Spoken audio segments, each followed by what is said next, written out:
The Haunted Man and the Ghost's Bargain by Charles Dickens. Recording by Ruth Golding. Chapter 1. The Gift Bestowed. Everybody said so.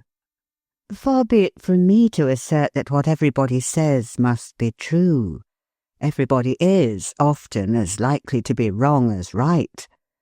In the general experience, everybody has been wrong so often, and it has taken in most instances such a weary while to find out how wrong, that the authority is proved to be fallible.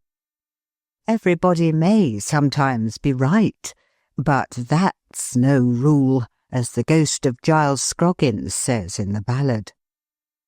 The dread word ghost recalls me. Everybody said he looked like a haunted man. The extent of my present claim for everybody is that they were so far right. He did. Who could have seen his hollowed cheek, his sunken, brilliant eye, his black-attired figure indefinably grim, although well-knit and well-proportioned, his grizzled hair hanging like tangled seaweed about his face, as if he had been through his whole life a lonely mark for the chafing and beating of the great deep of humanity, but might have said he looked like a haunted man?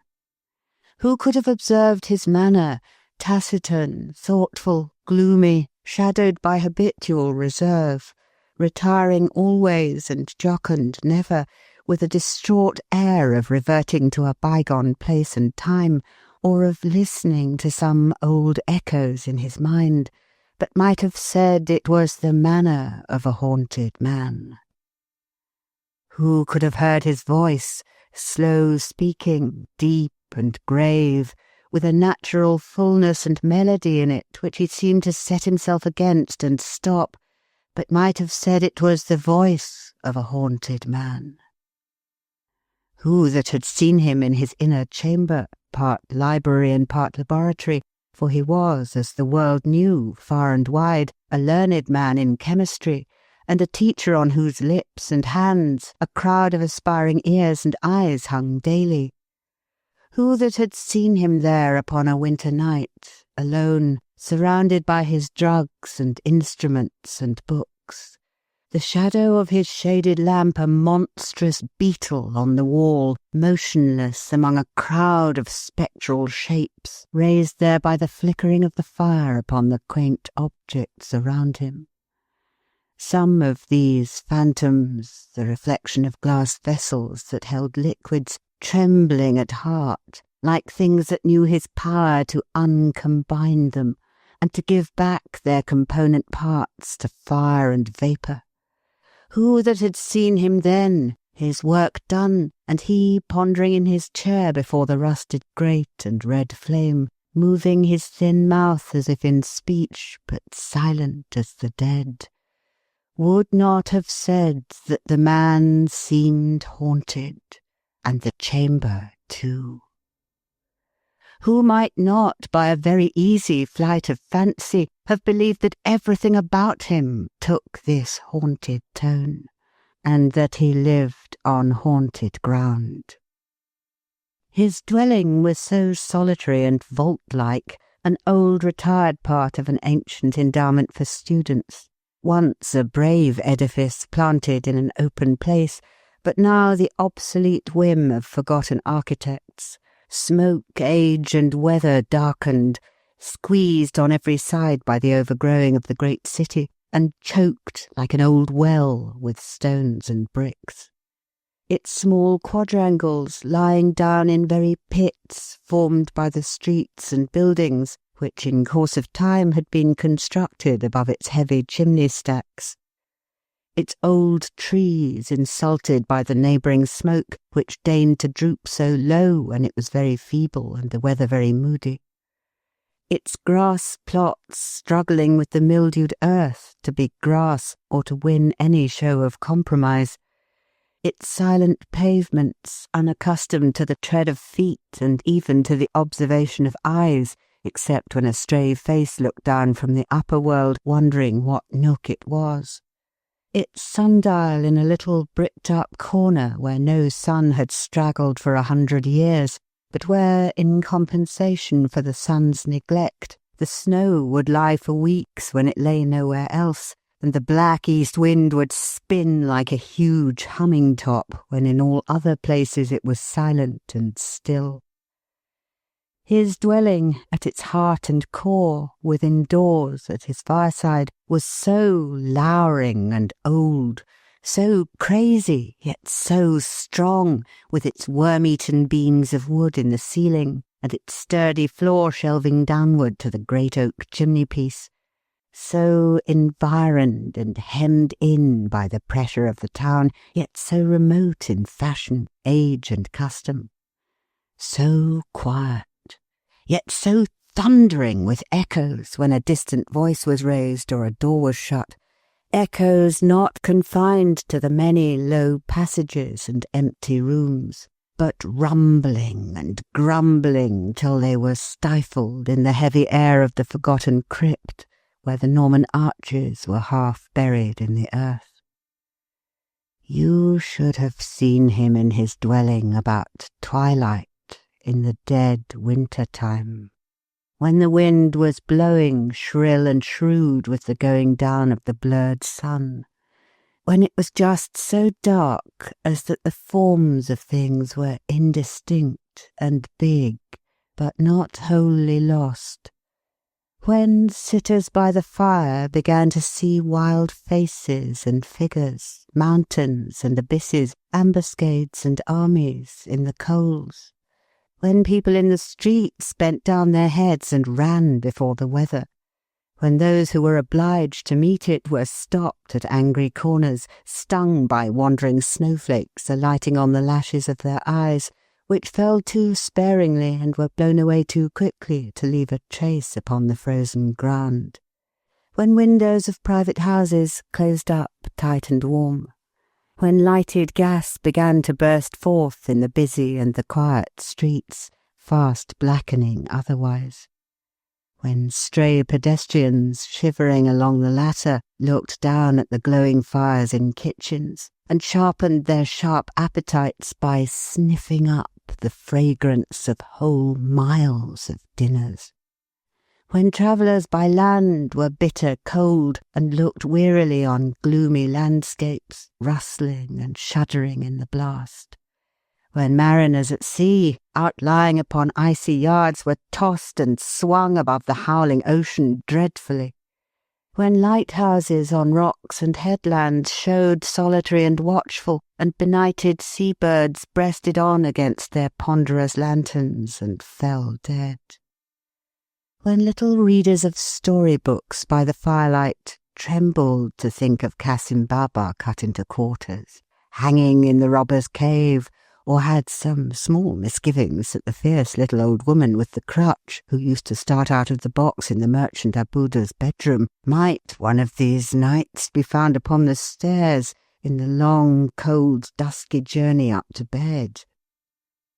When in rustic places the last glimmering of daylight died away from the ends of avenues, and the trees arching overhead were sullen and black, when in parks and woods the high, wet fern and sodden moss and beds of fallen leaves and trunks of trees were lost to view in masses of impenetrable shade, when mists arose from dyke and fen and river, when lights in old halls and in cottage windows were a cheerful sight, when the mill stopped, the wheelwright and the blacksmith shut their workshops, the turnpike gate closed, the plough and harrow were left lonely in the fields, the labourer and team went home, and the striking of the church clock had a deeper sound than at noon, and the churchyard wicket would be swung no more that night.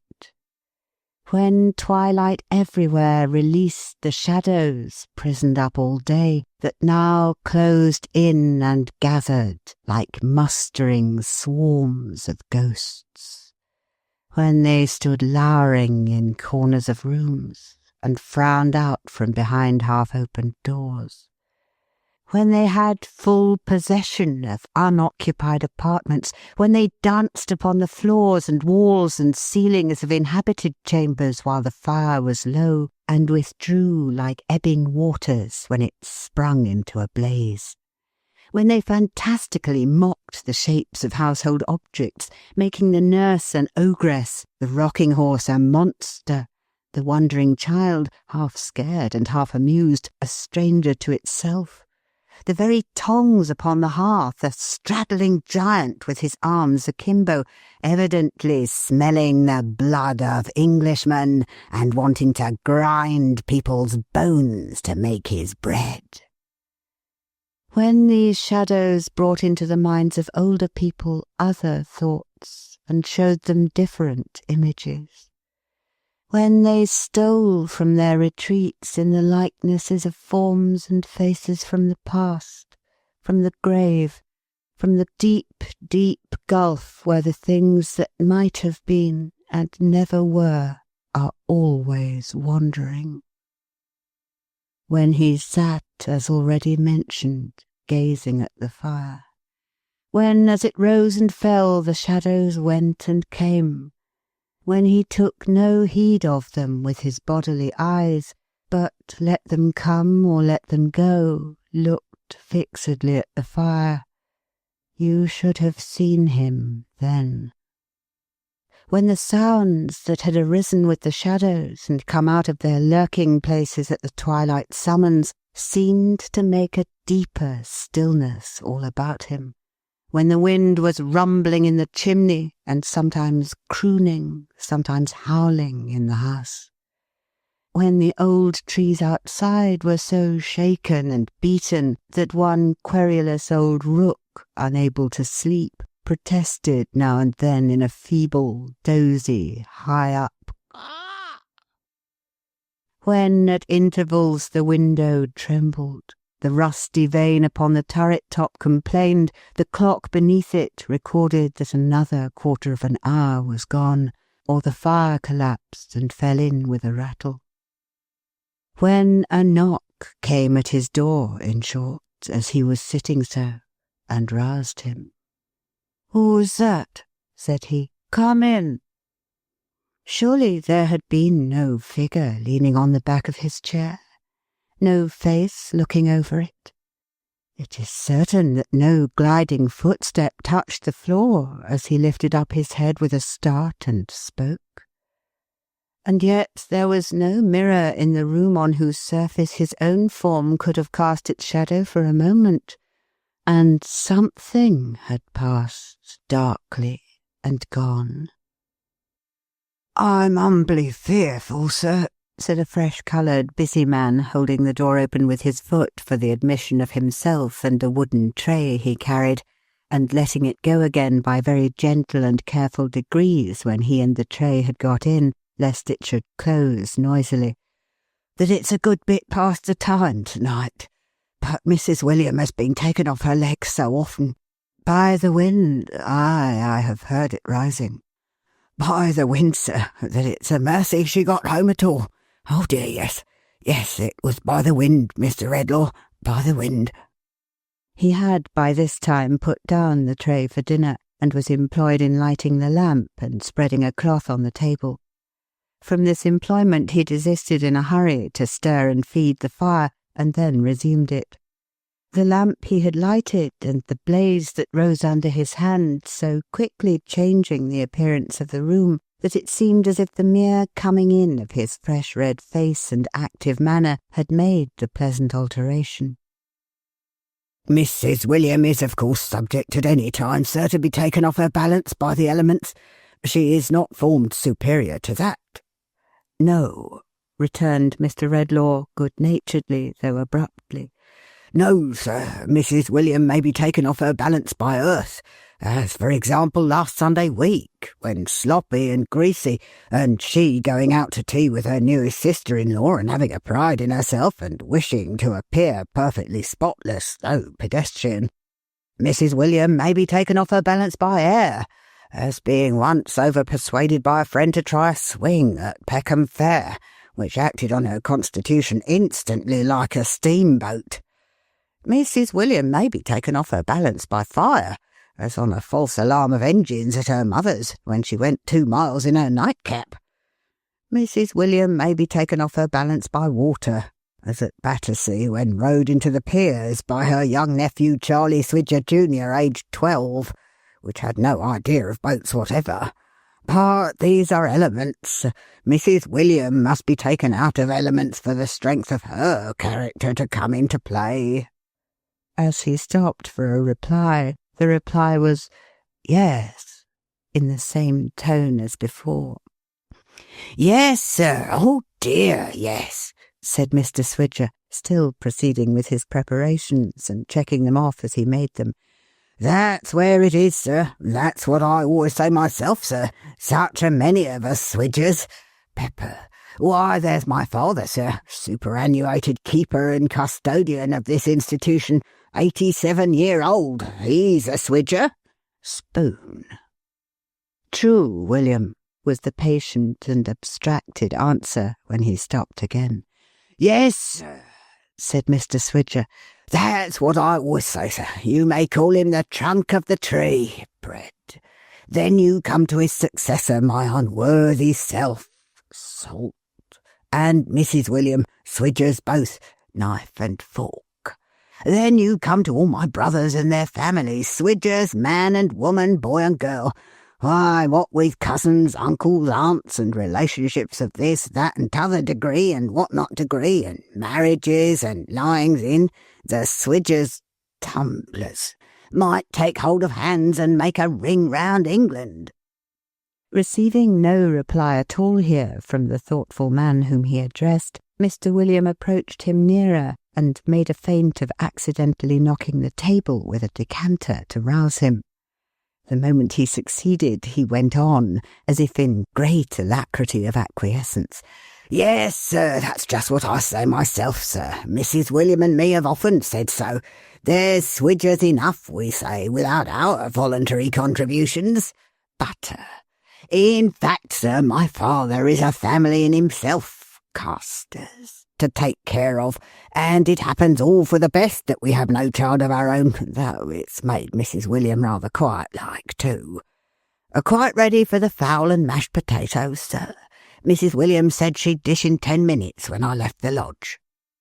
"I am quite ready," said the other, waking as from a dream and walking slowly to and fro. "Mrs. William has been at it again, sir," said the keeper as he stood warming a plate at the fire and pleasantly shading his face with it. Mr. Redlaw stopped in his walking, and an expression of interest appeared in him. "What I always say myself, sir. She will do it. There's a motherly feeling in Mrs. William's breast that must and will have went." "What has she done?"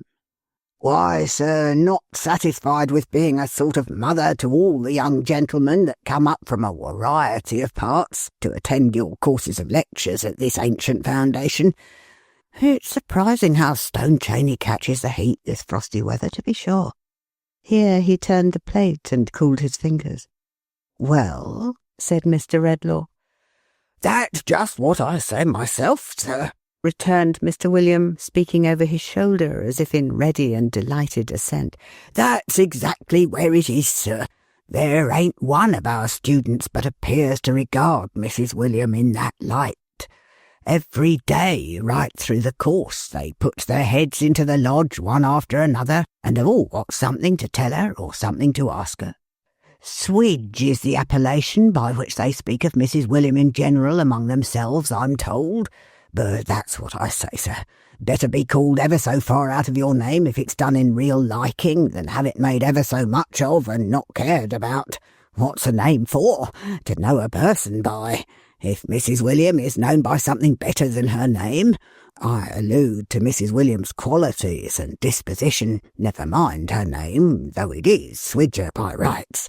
Let 'em call her Swidge, Widge, Bridge. Lord, London Bridge, Blackfriars, Chelsea, Putney, Waterloo, or Hammersmith Suspension, if they like.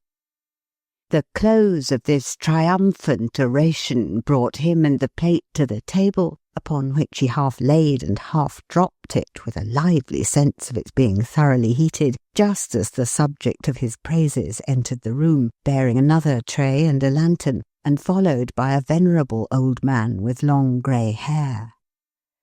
Mrs. William, like Mr. William, was a simple, innocent-looking person, in whose smooth cheeks the cheerful red of her husband's official waistcoat was very pleasantly repeated.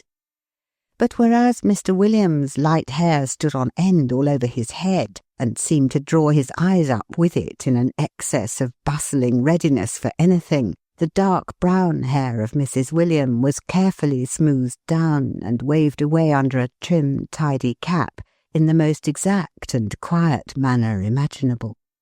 Whereas Mr. William's very trousers hitched themselves up at the ankles as if it were not in their iron-grey nature to rest without looking about them, Mrs. William's neatly flowered skirts, red and white like her own pretty face, were as composed and orderly as if the very wind that blew so hard out of doors could not disturb one of their folds. Whereas his coat had something of a fly-away and half-off appearance about the collar and breast, her little bodice was so placid and neat that there should have been protection for her in it, had she needed any, with the roughest people. Who could have had the heart to make so calm a bosom swell with grief, or throb with fear, or flutter with a thought of shame? To whom would its repose and peace have not appealed against disturbance, like the innocent slumber of a child? "Punctual, of course, Milly," said her husband, relieving her of the tray. "Or it wouldn't be you. Here's Mrs. William, sir." "He looks lonelier than ever to-night," whispering to his wife as he was taking the tray, "and ghostlier altogether." Without any show of hurry or noise, or any show of herself even, she was so calm and quiet, Milly set the dishes she had brought upon the table. Mr. William, after much clattering and running about, having only gained possession of a butterboat of gravy, which he stood ready to serve. "What is that the old man has in his arms?" asked Mr. Redlaw as he sat down to his solitary meal. "Holly, sir," replied the quiet voice of Milly. "That's what I say myself, sir," interposed Mr. William, striking in with the butterboat. "Berries is so seasonable to the time of year. Brown gravy." "Another Christmas come, another year gone," murmured the chemist with a gloomy sigh. "More figures in the lengthening sum of recollection that we work and work at to our torment, till death idly jumbles all together and rubs all out. So, Philip," breaking off and raising his voice as he addressed the old man, standing apart with his glistening burden in his arms, from which the quiet Mrs. William took small branches which she noiselessly trimmed with her scissors and decorated the room with, while her aged father-in-law looked on much interested in the ceremony. "My duty to you, sir," returned the old man. "Should have spoke before, sir, but know your ways, Mr. Redlaw, proud to say, and wait till spoke to. Merry Christmas, sir, and Happy New Year, and many of 'em. I've had a pretty many of 'em myself, and may take the liberty of wishing 'em. I'm 87. "Have you had so many that were merry and happy?" asked the other. "Aye, sir, ever so many," returned the old man. "Is his memory impaired with age? It is to be expected now," said Mr. Redlaw, turning to the son and speaking lower. "Not a morsel of it, sir," replied Mr. William. "That's exactly what I say myself, sir. There never was such a memory as my father's. He's the most wonderful man in the world. He don't know what forgetting means. It's the very observation I'm always making to Mrs. Williams, sir, if you'll believe me." Mr. Swidger, in his polite desire to seem to acquiesce at all events, delivered this as if there were no iota of contradiction in it, and it were all said in unbounded and unqualified assent. The chemist pushed his plate away, and rising from the table, walked across the room to where the old man stood, looking at a little sprig of holly in his hand. "It recalls the time when many of those years were old and new then," he said, observing him attentively and touching him on the shoulder. "Does it?" "Oh, many, many," said Philip, half awaking from his reverie. "I'm 87. "Merry and happy, was it?" asked the chemist in a low voice. "Merry and happy, old man?" "Maybe as high as that, no higher," said the old man, holding out his hand a little way above the level of his knee and looking retrospectively at his questioner. "When I first remember 'em, cold sunshiny day it was, out a-walking, when someone, it was my mother as sure as you stand there, though I don't know what her blessed face was like, for she took ill and died that Christmas time, told me they were food for birds. The pretty little fellow thought, that's me, you understand, that birds' eyes were so bright, perhaps, because the berries they lived on in the winter were so bright. I recollect that, and I'm 87. "Merry and happy," mused the other, bending his dark eyes upon the stooping figure with a smile of compassion. "Merry and happy, and remember well." Aye, resumed the old man, catching the last words. "I remember 'em well in my school time, year after year, and all the merry-making that used to come along with them. I was a strong chap then, Mr. Redlaw, and if you'll believe me, hadn't my match at football within 10 mile. Where's my son William? Hadn't my match at football, William, within 10 mile. That's what I always say, father," returned the son promptly and with great respect. "You are a swidger, if ever there was one of the family." "Dear," said the old man, shaking his head as he again looked at the holly. "His mother, my son William's my youngest son, and I have sat among 'em all, boys and girls, little children and babies, many a year, when the berries like these were not shining half so bright all round us as their bright faces. Many of 'em are gone. She's gone. And my son George, our eldest, who was her pride more than all the rest, is fallen very low. But I can see them when I look here, alive and healthy as they used to be in those days. And I can see him, thank God, in his innocence. It's a blessed thing to me at 87. The keen look that had been fixed upon him with so much earnestness had gradually sought the ground. When my circumstances got to be not so good as formerly through not being honestly dealt by, and I first come here to be custodian," said the old man, "which was upwards of 50 years ago. Where's my son William? More than half a century ago, William." "That's what I say, father," replied the son as promptly and dutifully as before. "That's exactly where it is. 2 times 0's a 0, and twice 5 10, and there's 100 of 'em.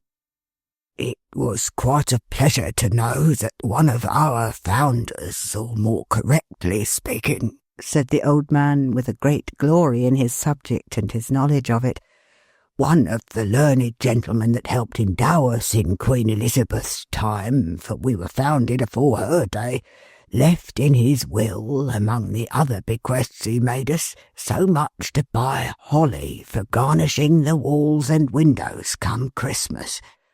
There was something homely and friendly in it. Being but strange here then, and coming at Christmas time, we took a liking for his very picture that hangs in what used to be, anciently, afore our 10 poor gentlemen commuted for an annual stipend in money, our great dinner hall. A sedate, gentleman in a peaked beard with a ruff round his neck and a scroll below him in old English letters, Lord, keep my memory green. You know all about him, Mr. Redlaw." "I know the portrait hangs there, Philip." "Yes, sure, it's the second on the right above the panelling.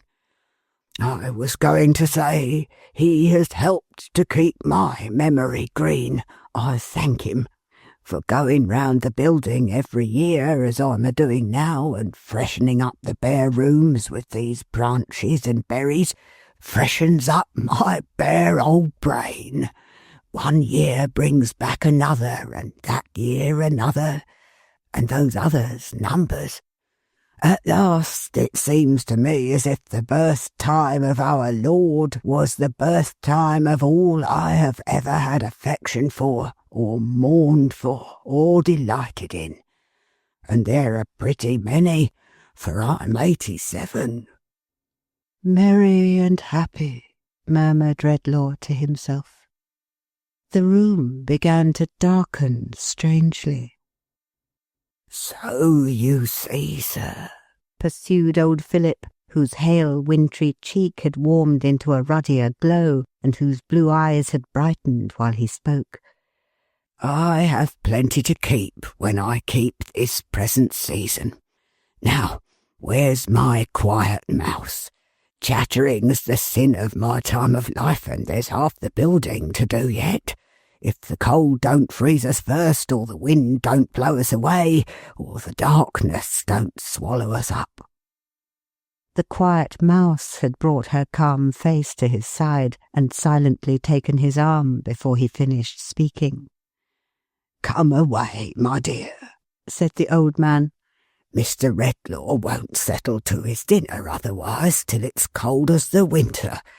I hope you'll excuse me rambling on, sir, and I wish you good night, and once again, merry—" "Stay," said Mr. Redlaw, resuming his place at the table, more, it would have seemed, from his manner to reassure the old keeper than in any remembrance of his own appetite.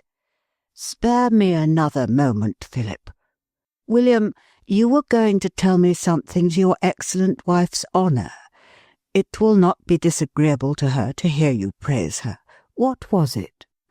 "Why, that's where it is, you see, sir," returned Mr. William Swidger, looking towards his wife in considerable embarrassment.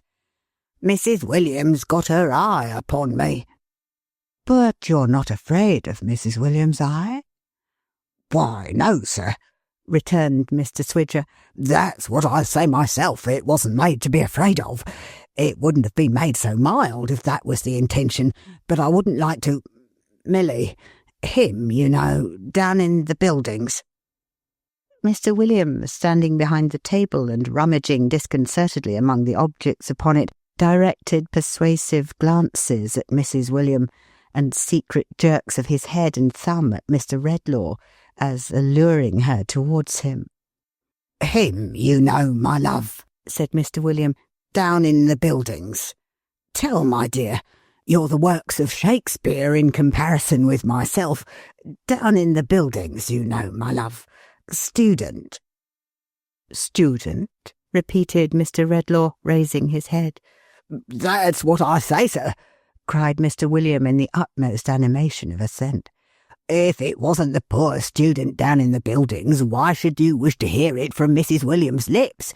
Mrs. William, my dear, buildings." "I didn't know," said Milly, with a quiet frankness free from any haste or confusion, "that William had said anything about it, or I wouldn't have come. I asked him not to. It's a sick young gentleman, sir, and very poor, I am afraid, who is too ill to go home this holiday time, and lives unknown to anyone in but a common kind of lodging for a gentleman down in Jerusalem Buildings. That's all, sir." "Why have I never heard of him?" said the chemist, rising hurriedly. "Why has he not made his situation known to me? Sick! Give me my hat and cloak. Poor— What house? What number?" "Oh, you mustn't go there, sir," said Milly, leaving her father-in-law and calmly confronting him with her collected little face and folded hands. Not go there? Oh dear, no, said Milly, shaking her head as at a most manifest and self-evident impossibility. It couldn't be thought of. What do you mean? Why not? Why, you see, sir, said Mr. William Swidger, persuasively and confidentially, that's what I say. Depend upon it, the young gentleman would never have made his situation known to one of his own sex. Mrs. William has got into his confidence, but that's quite different. They all confide in Mrs. William. They all trust her. A man, sir, couldn't have got a whisper out of him, but woman, sir, and Mrs. William combined. There is good sense and delicacy in what you say, William, returned Mr. Redlaw, observant of the gentle and composed face at his shoulder. And laying his finger on his lip, he secretly put his purse into her hand. Oh dear no, sir, cried Milly, giving it back again. Worse and worse. Couldn't be dreamed of.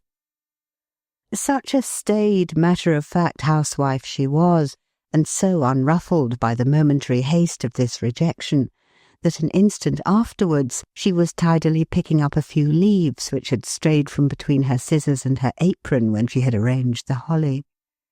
Finding, when she rose from her stooping posture, that Mr. Redlaw was still regarding her with doubt and astonishment, she quietly repeated, looking about the while for any other fragments that might have escaped her observation, Oh dear no, sir. He said that of all the world he would not be known to you or receive help from you, though he is a student in your class. I have made no terms of secrecy with you, but I trust to your honour completely. Why did he say so? Indeed, I can't tell, sir, said Milly, after thinking a little, because I am not at all clever, you know, and I wanted to be useful to him in making things neat and comfortable about him, and employed myself that way. But I know he is poor and lonely, and I think he is somehow neglected too. How dark it is! The room had darkened more and more. There was a very heavy gloom and shadow gathering behind the chemist's chair. What more about him? He asked. He is engaged to be married when he can afford it, said Milly, and is studying, I think, to qualify himself to earn a living. I have seen a long time that he has studied hard and denied himself much. How very dark it is! It's turned colder, too, said the old man, rubbing his hands. There's a chill and dismal feeling in the room. Where's my son, William? William, my boy, turn the lamp and rouse the fire. Milly's voice resumed, like quiet music very softly played. He muttered in his broken sleep yesterday afternoon after talking to me, this was to herself, about someone dead and some great wrong done that could never be forgotten. But whether to him or to another person I don't know. Not by him, I am sure. And, in short, Mrs. William, you see, which she wouldn't say herself, Mr. Redlaw, if she was to stop here till the new year after this next one, said Mr. William, coming up to him to speak in his ear, has done him worlds of good. Bless you, worlds of good.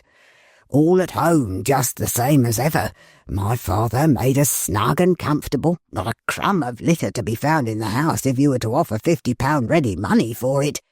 Mrs. William apparently never out of the way, yet Mrs. William backwards and forwards, up and down, a mother to him. The room turned darker and colder, and the gloom and shadow gathering behind the chair was heavier. Not content with this, sir, Mrs. William goes and finds this very night, when she was coming home, why, it's not above a couple of hours ago, a creature more like a young wild beast than a young child, shivering upon a doorstep. What does Mrs. William do but brings it home to dry it and feed it and keep it till our old bounty of food and flannel is given away on Christmas morning. If it ever felt a fire before, it's as much as ever it did, for it's sitting in the old lodge chimney staring at ours as if its ravenous eyes would never shut again. It's sitting there at least, said Mr. William, correcting himself on reflection, unless it's bolted. Heaven keep her happy, said the chemist aloud, and you too, Philip, and you, William. I must consider what to do in this. I may desire to see this student. I'll not detain you longer now. Good night. I thank ye, sir, I thank ye, said the old man, for Mouse and for my son William and for myself. Where's my son William? William, you take the lantern and go on first, through them long dark passages as you did last year and the year afore. I remember, though I'm 87. Lord, keep my memory green. It's a very good prayer, Mr. Redlaw, that of the learned gentleman in the peaked beard with a ruff round his neck. Hangs up second on the right above the panelling, in what used to be, for our 10 poor gentlemen commuted, our great dinner hall. Lord, keep my memory green. It's very good and pious. Amen. Amen. As they passed out and shut the heavy door, which, however carefully withheld, fired a long train of thundering reverberations when it shut at last, the room turned darker. As he fell a-musing in his chair alone, the healthy holly withered on the wall and dropped dead branches. As the gloom and shadow thickened behind him in that place where it had been gathering so darkly, it took by slow degrees, or out of it there came, by some unreal, unsubstantial process, not to be traced by any human sense, an awful likeness of himself. Ghastly and cold, colourless in its leaden face and hands, but with his features and his bright eyes and his grizzled hair, and dressed in the gloomy shadow of his dress, it came into his terrible appearance of existence, motionless, without a sound. As he leaned his arm upon the elbow of his chair, ruminating before the fire, it leaned upon the chair-back, close above him, with its appalling copy of his face looking where his face looked, and bearing the expression his face bore. This, then, was the something that had passed and gone already. This was the dread companion of the haunted man. It took, for some moments, no more apparent heed of him than he of it. The Christmas waits were playing somewhere in the distance, and through his thoughtfulness he seemed to listen to the music. It seemed to listen too. At length he spoke, without moving or lifting up his face. "Here again," he said. "Here again," replied the phantom. "I see you in the fire," said the haunted man.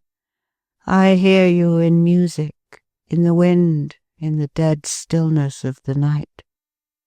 The phantom moved its head, assenting. "Why do you come to haunt me thus?" "I come as I am called," replied the ghost. "No, unbidden," exclaimed the chemist. "Unbidden be it," said the spectre. "It is enough. I am here." Hitherto the light of the fire had shone on the two faces, if the dread lineaments behind the chair might be called a face, both addressed towards it as at first, and neither looking at the other. But now the haunted man turned suddenly and stared upon the ghost. The ghost, as sudden in its motion, passed to before the chair and stared on him. The living man and the animated image of himself dead might so have looked, the one upon the other, an awful survey in a lonely and remote part of an empty old pile of building on a winter night, with the loud wind going by upon its journey of mystery, whence or whither no man knowing since the world began, and the stars in unimaginable millions glittering through it from eternal space, where the world's bulk is as a grain, and its hoary age is infancy. "Look upon me," said the spectre. "I am he, neglected in my youth and miserably poor, who strove and suffered, and still strove and suffered, until I hewed out knowledge from the mine where it was buried, and made rugged steps thereof for my worn feet to rest and rise on." "I am that man," returned the chemist. "No mother's self-denying love," pursued the phantom, "no father's counsel aided me. A stranger came into my father's place when I was but a child, and I was easily an alien from my mother's heart. My parents, at the best, were of that sort whose care soon ends, and whose duty is soon done, who cast their offspring loose early, as birds do theirs, and if they do well, claim the merit, and if ill, the pity." It paused and seemed to tempt and goad him with its look, and with the manner of its speech, and with its smile. "I am he," pursued the phantom, "who in this struggle upward found a friend. I made him, won him, bound him to me. We worked together, side by side. All the love and confidence that in my earlier youth had had no outlet and found no expression, I bestowed on him." "Not all," said Redlaw hoarsely. "No, not all," returned the phantom. "I had a sister."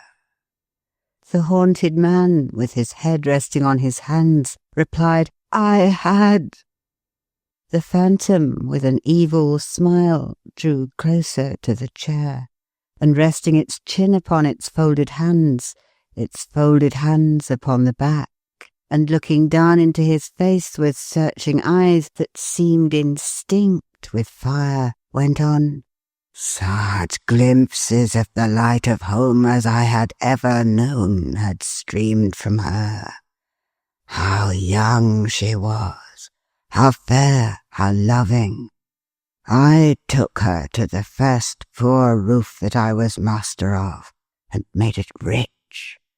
She came into the darkness of my life and made it bright. She is before me. I saw her in the fire, but now I hear her in music, in the wind, in the dead stillness of the night," returned the haunted man. "Did he love her?" said the phantom, echoing his contemplative tone. "I think he did once. I am sure he did. Better had she loved him less secretly, less dearly, from the shallower depths of a more divided heart." "Let me forget it," said the chemist, with an angry motion of his hand. "Let me blot it from my memory." The spectre, without stirring, and with its unwinking, cruel eyes still fixed upon his face, went on, "A dream like hers stole upon my own life." "It did," said Redlaw. A love as like hers, pursued the phantom, as my inferior nature might cherish, arose in my own heart. I was too poor to bind its object to my fortune then by any thread of promise or entreaty. I loved her far too well to seek to do it. But more than ever I had striven in my life, I strove to climb. Only an inch gained brought me something nearer to the height. I toiled up. In the late pauses of my labour at that time, my sister, sweet companion, still sharing with me the expiring embers and the cooling hearth, when day was breaking, what pictures of the future did I see? I saw them in the fire but now, he murmured. They come back to me in music, in the wind, in the dead stillness of the night, in the revolving years. Pictures of my own domestic life in aftertime, with her who was the inspiration of my toil. Pictures of my sister made the wife of my dear friend on equal terms, for he had some inheritance, we none. Pictures of our sobered age and mellowed happiness, and of the golden links extending back so far that should bind us and our children in a radiant garland, said the phantom. Pictures, said the haunted man, that were delusions. Why is it my doom to remember them too well? Delusions, echoed the phantom in its changeless voice, and glaring on him with its changeless eyes.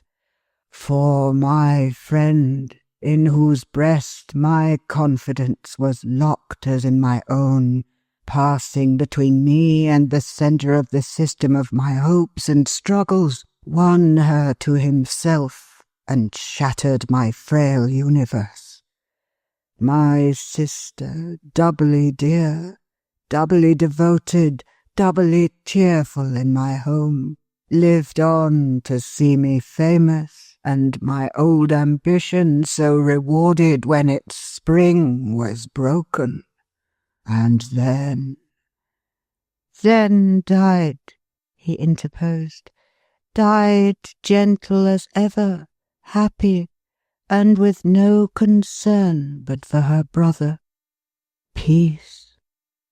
The phantom watched him silently. Remembered, said the haunted man after a pause. Yes, so well remembered that even now, when years have passed, and nothing is more idle or more visionary to me than the boyish love so long outlived, I think of it with sympathy, as if it were a younger brother's or a son's. Sometimes I even wonder when her heart first inclined to him, and how it had been affected towards me. Not lightly once, I think. But that is nothing. Early unhappiness, a wound from a hand I loved and trusted, and a loss that nothing can replace, outlive such fancies. Thus, said the phantom, I bear within me a sorrow and a wrong. Thus I prey upon myself. Thus memory is my curse, and if I could forget my sorrow and my wrong, I would. Mocker, said the chemist, leaping up and making with a wrathful hand at the throat of his other self. Why have I always that taunt in my ears? Forbear, exclaimed the spectre in an awful voice. Lay a hand on me and die. He stopped midway, as if its words had paralysed him, and stood looking on it. It had glided from him. It had its arm raised high in warning, and a smile passed over its unearthly features as it reared its dark figure in triumph. If I could forget my sorrow and wrong, I would, the ghost repeated. If I could forget my sorrow and wrong, I would. Evil spirit of myself, returned the haunted man in a low, trembling tone. My life is darkened by that incessant whisper. It is an echo, said the phantom. If it be an echo of my thoughts, as now indeed I know it is, rejoined the haunted man, why should I therefore be tormented? It is not a selfish thought. I suffer it to range beyond myself. All men and women have their sorrows, most of them their wrongs, ingratitude and sordid jealousy and interest besetting all degrees of life.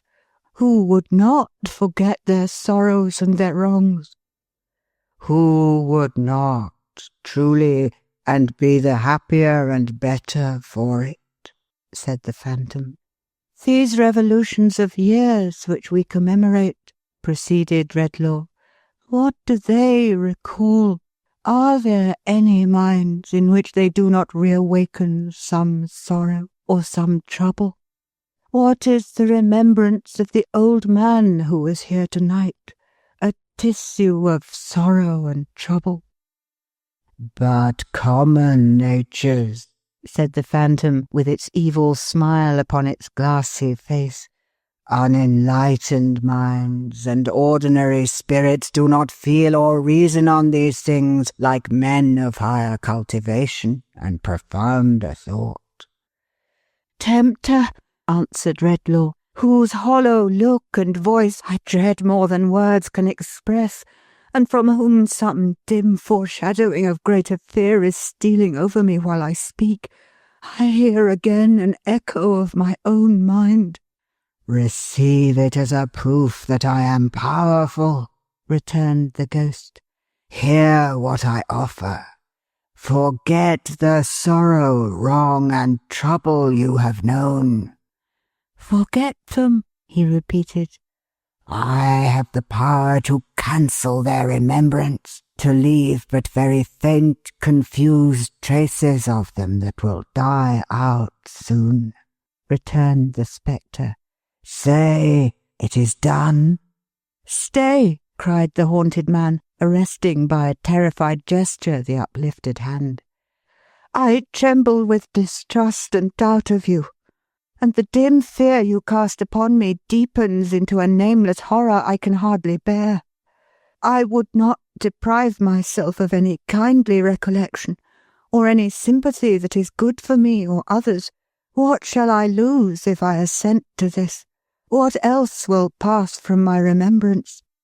No knowledge, no result of study, nothing but the intertwisted chain of feelings and associations, each in its turn dependent on and nourished by the banished recollections. Those will go. Are they so many? Said the haunted man, reflecting in alarm. They have been wont to show themselves in the fire, in music, in the wind, in the dead stillness of the night, in the revolving years, returned the phantom scornfully. In nothing else? The phantom held its peace. But having stood before him silent for a little while, it moved towards the fire, then stopped. Decide, it said, before the opportunity is lost. A moment, I call heaven to witness, said the agitated man, that I have never been a hater of my kind, never morose, indifferent, or hard to anything around me. If, living here alone, I have made too much of all that was and might have been, and too little of what is, the evil, I believe, has fallen on me and not on others. But if there were poison in my body, should I not, possessed of antidotes and knowledge how to use them? If there be poison in my mind, and through this fearful shadow I can cast it out. Shall I not cast it out?" "Say," said the spectre, "is it done?" "A moment longer," he answered hurriedly. "I would forget it if I could. Have I thought that alone? Or has it been the thought of thousands upon thousands, generation after generation? All human memory is fraught with sorrow and trouble. My memory is as the memory of other men, but other men have not this choice. Yes, I close the bargain. Yes, I will forget my sorrow, wrong, and trouble." "Say," said the spectre, "is it done?" "It is." "It is. And take this with you, man whom I here renounce. The gift that I have given, you shall give again, go where you will. Without recovering yourself the power that you have yielded up, you shall henceforth destroy its like in all whom you approach. Your wisdom has discovered that the memory of sorrow, wrong, and trouble is the lot of all mankind, and that mankind would be the happier in its other memories without it. Go, be its benefactor. Free from such remembrance, from this hour, carry involuntarily the blessing of such freedom with you. Its diffusion is inseparable and inalienable from you. Go, be happy in the good you have won, and in the good you do." The phantom, which had held its bloodless hand above him while it spoke, as if in some unholy invocation or some ban, and which had gradually advanced its eyes so close to his that he could see how they did not participate in the terrible smile upon its face, but were a fixed, unalterable, steady horror, melted before him and was gone. As he stood rooted to the spot, possessed by fear and wonder, and imagining he heard repeated in melancholy echoes, dying away fainter and fainter, the words, "Destroy its like in all whom you approach," a shrill cry reached his ears. It came not from the passage beyond the door, but from another part of the old building, and sounded like the cry of someone in the dark who had lost the way. He looked confusedly upon his hands and limbs, as if to be assured of his identity, and then shouted in reply, loudly and wildly, for there was a strangeness and terror upon him, as if he too were lost.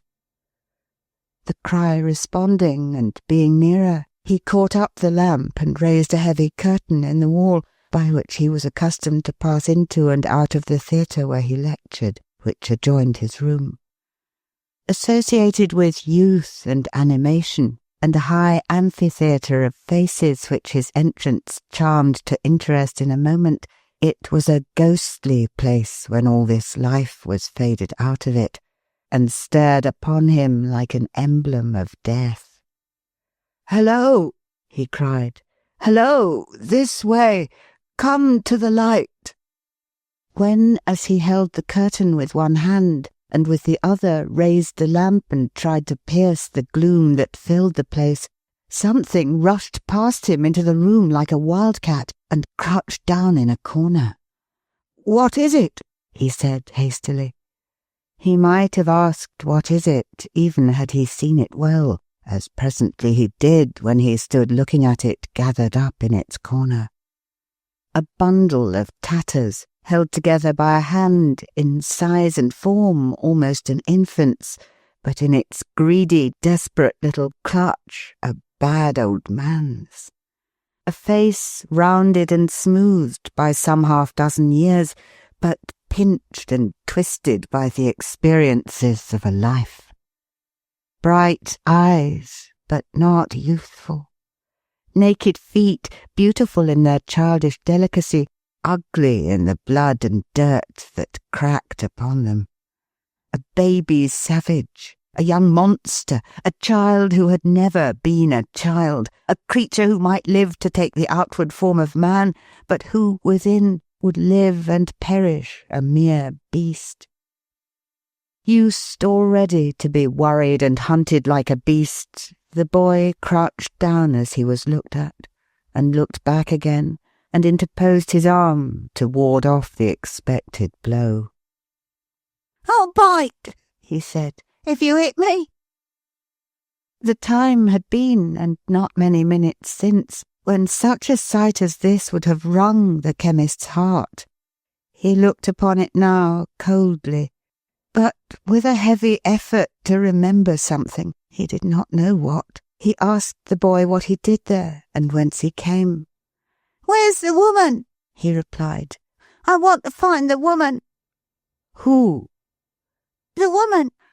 Her that brought me here and set me by the large fire. She was so long gone that I went to look for her and lost myself. I don't want you. I want the woman." He made a spring so suddenly to get away that the dull sound of his naked feet upon the floor was near the curtain when Redlaw caught him by his rags. "Come, you let me go," muttered the boy, struggling and clenching his teeth. "I've done nothing to you. Let me go, will you, to the woman?" "That is not the way. There is a nearer one," said Redlaw, detaining him in the same blank effort to remember some association that ought of right to bear upon this monstrous object. "What is your name?" "Got none." "Where do you live?" "Live? What's that?" The boy shook his hair from his eyes to look at him for a moment, and then, twisting round his legs and wrestling with him, broke again into his repetition of, "You let me go, will you? I want to find the woman." The chemist led him to the door. "This way," he said, looking at him still confusedly, but with repugnance and avoidance growing out of his coldness. "I'll take you to her." The sharp eyes in the child's head, wandering round the room, lighted on the table where the remnants of the dinner were. "Give me some of that," he said covetously. "Has she not fed you?" "I shall be hungry again tomorrow, shan't I? Ain't I hungry every day?" Finding himself released, he bounded at the table like some small animal of prey, and hugging to his breast bread and meat in his own rags all together, said, "There! Now take me to the woman." As the chemist, with a newborn dislike to touch him, sternly motioned him to follow and was going out of the door, he trembled and stopped. "The gift that I have given, you shall give again, go where you will." The phantom's words were blowing in the wind, and the wind blew chill upon him. "I'll not go there tonight," he murmured faintly. "I'll go nowhere tonight. Boy, straight down this long-arched passage and past the great dark door into the yard. You see the fire shining on the window there." "The woman's fire?" inquired the boy. He nodded, and the naked feet had sprung away.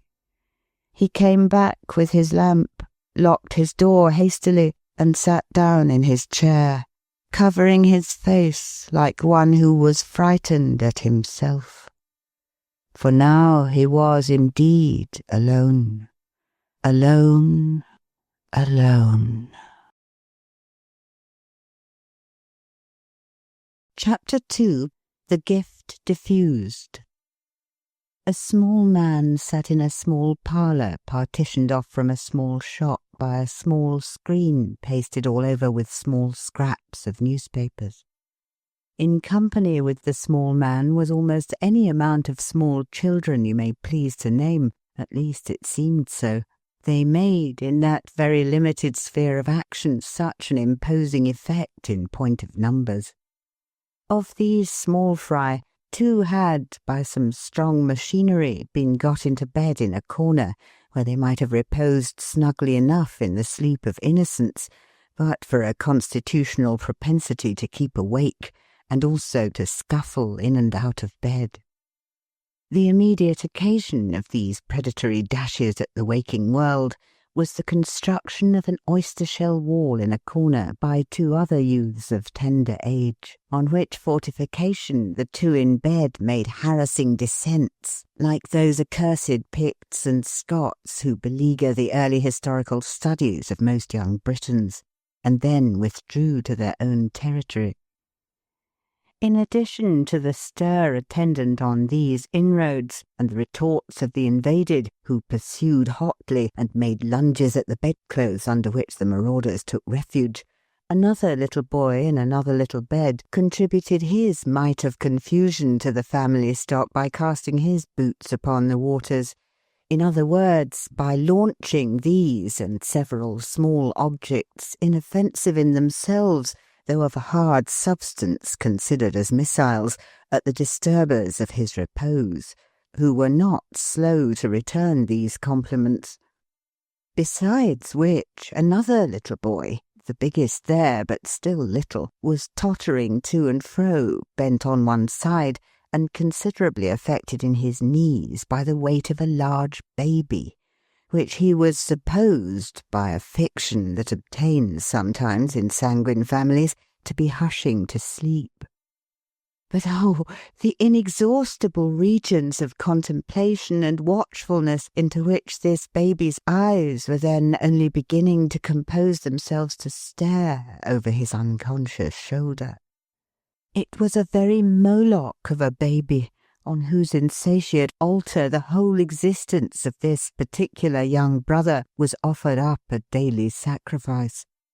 Its personality may be said to have consisted in its never being quiet in any one place for 5 consecutive minutes, and never going to sleep when required. Tetterby's baby was as well known in the neighbourhood as the postman or the pot-boy. It roved from doorstep to doorstep in the arms of little Johnny Tetterby, and lagged heavily at the rear of troops of juveniles who followed the tumblers or the monkey, and came up all on one side a little too late for everything that was attractive, from Monday morning until Saturday night. Wherever childhood congregated to play, there was little Moloch, making Johnny fag and toil. Wherever Johnny desired to stay, little Moloch became fractious and would not remain. Whenever Johnny wanted to go out, Moloch was asleep and must be watched. Whenever Johnny wanted to stay at home, Moloch was awake and must be taken out. Yet Johnny was verily persuaded that it was a faultless baby, without its peer in the realm of England, and was quite content to catch meek glimpses of things in general from behind its skirts or over its limp flapping bonnet, and to go staggering about with it like a very little porter with a very large parcel, which was not directed to anybody and could never be delivered anywhere. The small man who sat in the small parlour, making fruitless attempts to read his newspaper peaceably in the midst of this disturbance, was the father of the family, and the chief of the firm described in the inscription over the little shop front, by the name and title of A. Tetterby & Co., newsmen. Indeed, strictly speaking, he was the only personage answering to that designation, as Co. was a mere poetical abstraction, altogether baseless and impersonal. Tetterby's was the corner shop in Jerusalem Buildings. There was a good show of literature in the window, chiefly consisting of picture newspapers out of date, and serial pirates and footpads. Walking sticks likewise and marbles were included in the stock in trade. It had once extended into the light confectionery line, but it would seem that those elegancies of life were not in demand about Jerusalem Buildings, for nothing connected with that branch of commerce remained in the window, except a sort of small glass lantern containing a languishing mass of bull's-eyes, which had melted in the summer and congealed in the winter until all hope of ever getting them out, or of eating them without eating the lantern too, was gone for ever. Tetterby's had tried its hand at several things. It had once made a feeble little dart at the toy business, for in another lantern there was a heap of minute wax dolls, all sticking together upside down in the direst confusion, with their feet on one another's heads and a precipitate of broken arms and legs at the bottom. It had made a move in the millinery direction, which a few dry, wiry bonnet shapes remained in a corner of the window to attest. It had fancied that a living might lie hidden in the tobacco trade, and had stuck up a representation of a native of each of the 3 integral portions of the British Empire in the act of consuming that fragrant weed, with a poetic legend attached, importing that in one cause they sat and joked, one chewed tobacco, one took snuff, one smoked. But nothing seemed to have come of it, except flies. Time had been when it had put a forlorn trust in imitative jewellery, for in one pane of glass there was a card of cheap seals, and another of pencil cases, and a mysterious black amulet of inscrutable intention, labelled 9d. But to that hour, Jerusalem Buildings had bought none of them. In short, Tetterby's had tried so hard to get a livelihood out of Jerusalem Buildings in one way or other, and appeared to have done so indifferently in all, that the best position in the firm was too evidently Coe's. Coe, as a bodiless creation, being untroubled with the vulgar inconveniences of hunger and thirst, being chargeable neither to the poor's rates nor the assessed taxes, and having no young family to provide for. Tetterby himself, however, in his little parlour, as already mentioned, having the presence of a young family impressed upon his mind in a manner too clamorous to be disregarded, or to comport with the quiet perusal of a newspaper, laid down his paper, wheeled in his distraction a few times round the parlour like an undecided carrier-pigeon, made an ineffectual rush at 1 or 2 flying little figures in bedgowns that skimmed past him, and then, bearing suddenly down upon the only unoffending member of the family, boxed the ears of little Moloch's nurse. "You bad boy," said Mr. Tetterby, "haven't you any feeling for your poor father after the fatigues and anxieties of a hard winter's day since 5 o'clock in the morning, but must you wither his rest and corrode his latest intelligence with your vicious tricks? Isn't it enough, sir, that your brother Dolphus is toiling and moiling in the fog and cold, and you rolling in the lap of luxury with a baby and everything you could wish for?" said Mr. Tetterby, heaping this up as a great climax of blessings. "But must you make a wilderness of home and maniacs of your parents? Must you, Johnny, eh?" At each interrogation Mr. Tetterby made a feint of boxing his ears again, but thought better of it and held his hand. "Oh, father," whimpered Johnny, "when I wasn't doing anything, I'm sure, but taking such care of Sally and getting her to sleep. Oh, father!" "I wish my little woman would come home," said Mr. Tetterby, relenting and repenting. "I only wish my little woman would come home. I ain't fit to deal with 'em. They make my head go round and get the better of me. Oh, Johnny, isn't it enough that your dear mother has provided you with that sweet sister?" indicating Moloch. "Isn't it enough that you were 7 boys before with that array of gal, and that your dear mother went through what she did go through on purpose that you might all of you have a little sister, but must you so behave yourself as to make my head swim?" Softening more and more as his own tender feelings and those of his injured son were worked on, Mr. Tetterby concluded by embracing him, and immediately breaking away to catch one of the real delinquents. A reasonably good start occurring, he succeeded, after a short but smart run and some rather severe cross-country work under and over the bedsteads and in and out among the intricacies of the chairs, in capturing his infant, whom he condignly punished and bore to bed. This example had a powerful and apparently mesmeric influence on him of the boots, who instantly fell into a deep sleep, though he had been but a moment before broad awake and in the highest possible feather. Nor was it lost upon the two young architects, who retired to bed in an adjoining closet with great privacy and speed. The comrade of the intercepted one also shrinking into his nest with similar discretion, Mr. Tetterby, when he paused for breath, found himself unexpectedly in a scene of peace. "My little woman herself," said Mr. Tetterby, wiping his flushed face, "could hardly have done it better. I only wish my little woman had had it to do. I do indeed." Mr. Tetterby sought upon his screen for a passage appropriate to be impressed upon his children's minds on the occasion, and read the following. "It is an undoubted fact that all remarkable men have had remarkable mothers, and have respected them in after life as their best friends. Think of your own remarkable mother, my boys," said Mr. Tetterby, "and know her value while she is still among you."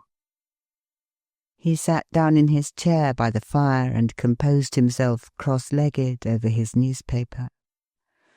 "Let anybody, I don't care who it is, get out of bed again," said Tetterby, as a general proclamation delivered in a very soft-hearted manner, "and astonishment will be the portion of that respected contemporary," which expression Mr. Tetterby selected from his screen.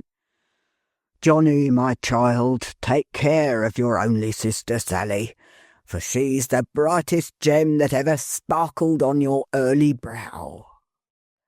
Johnny sat down on a little stool and devotedly crushed himself beneath the weight of Moloch. "Ah, what a gift that baby is to you, Johnny," said his father, "and how thankful you ought to be. It is not generally known, Johnny," he was now referring to the screen again, "but it is a fact ascertained by accurate calculations that the following immense percentage of babies never attain to 2 years old. That is to say—" "Oh, don't, father, please," cried Johnny. "I can't bear it when I think of Sally." Mr. Tetterby desisting, Johnny, with a profounder sense of his trust, wiped his eyes and hushed his sister.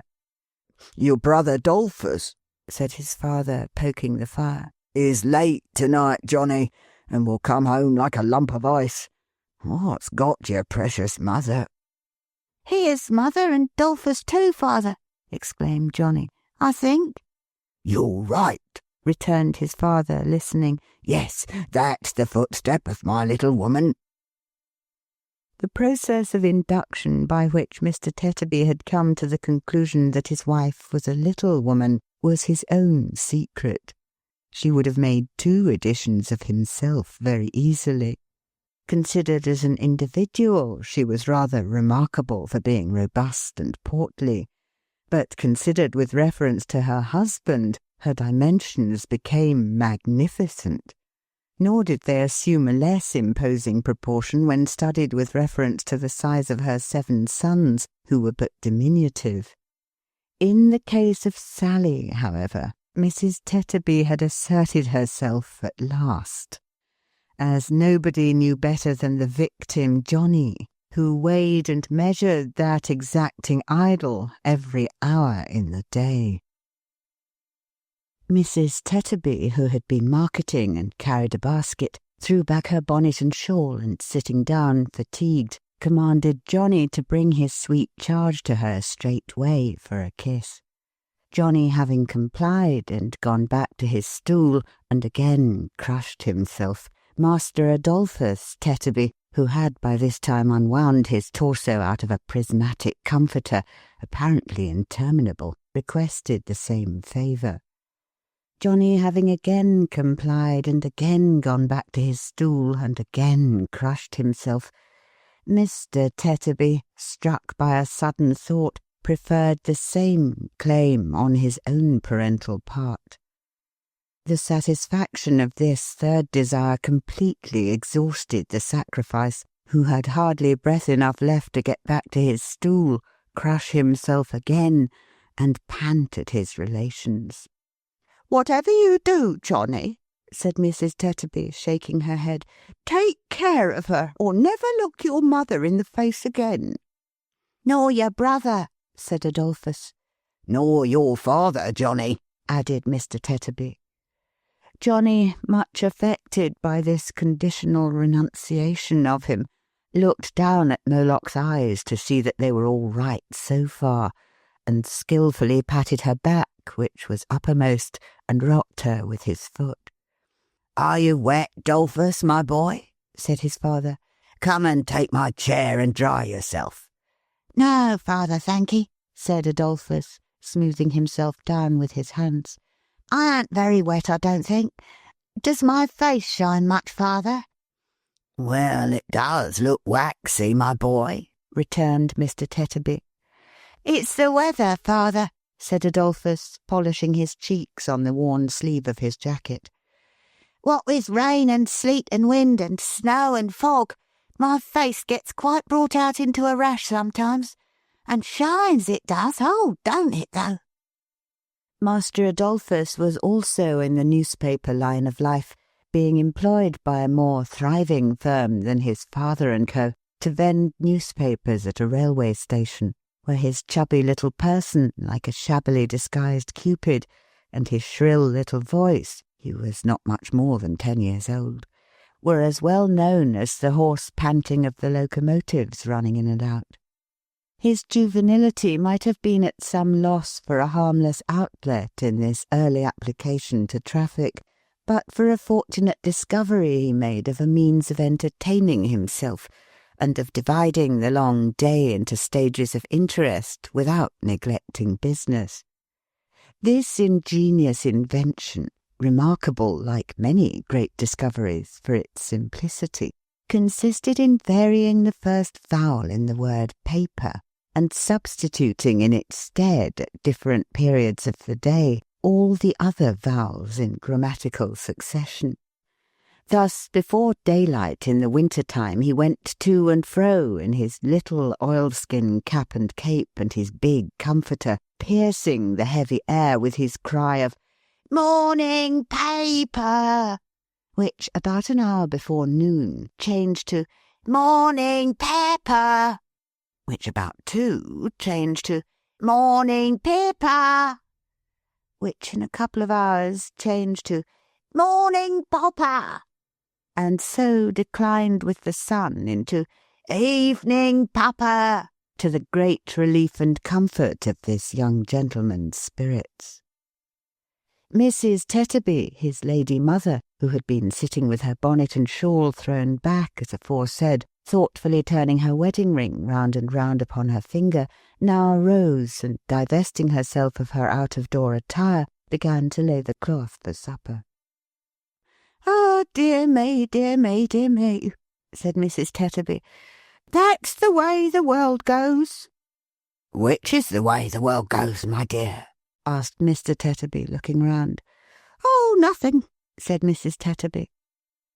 Mr. Tetterby elevated his eyebrows, folded his newspaper afresh, and carried his eyes up it and down it and across it, but was wandering in his attention and not reading it. Mrs. Tetterby at the same time laid the cloth, but rather as if she were punishing the table than preparing the family supper, hitting it unnecessarily hard with the knives and forks, slapping it with the plates, dinting it with the salt-cellar, and coming heavily down upon it with the loaf. "Ah, dear me, dear me, dear me," said Mrs. Tetterby. "That's the way the world goes."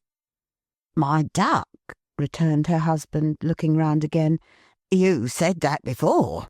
Which is the way the world goes?" "Oh, nothing," said Mrs. Tetterby. "Sophia," remonstrated her husband. "You said that before, too."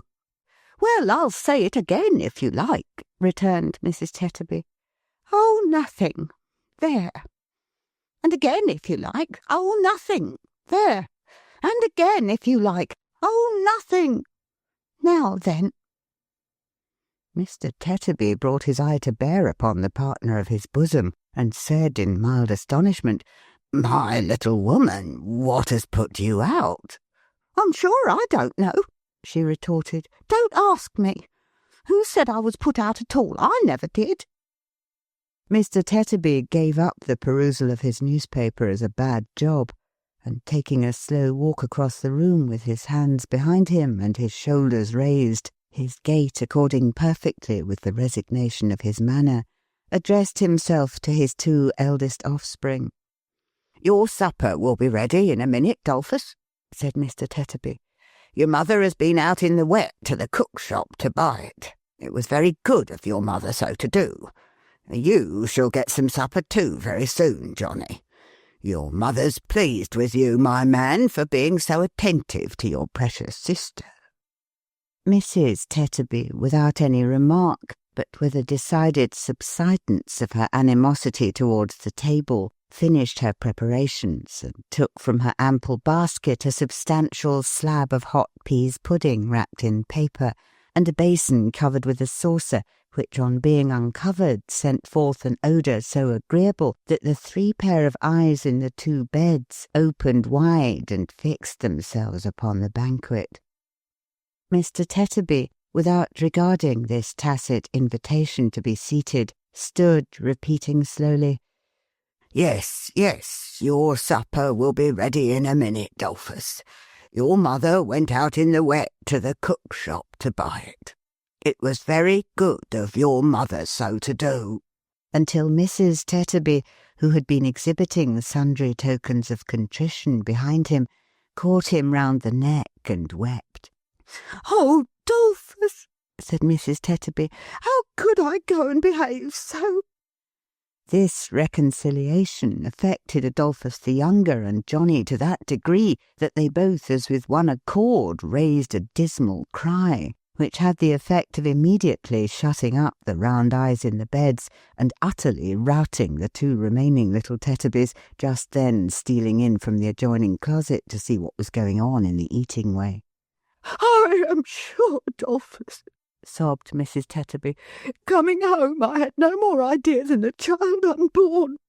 Mr. Tetterby seemed to dislike this figure of speech, and observed, "Say than the baby, my dear."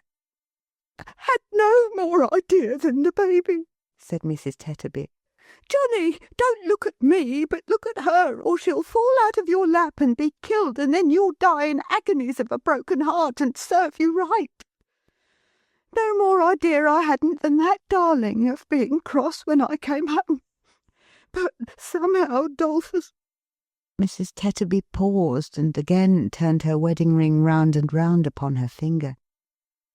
"I see," said Mr. Tetterby. "I understand. My little woman was put out. Hard times and hard weather and hard work make it trying now and then.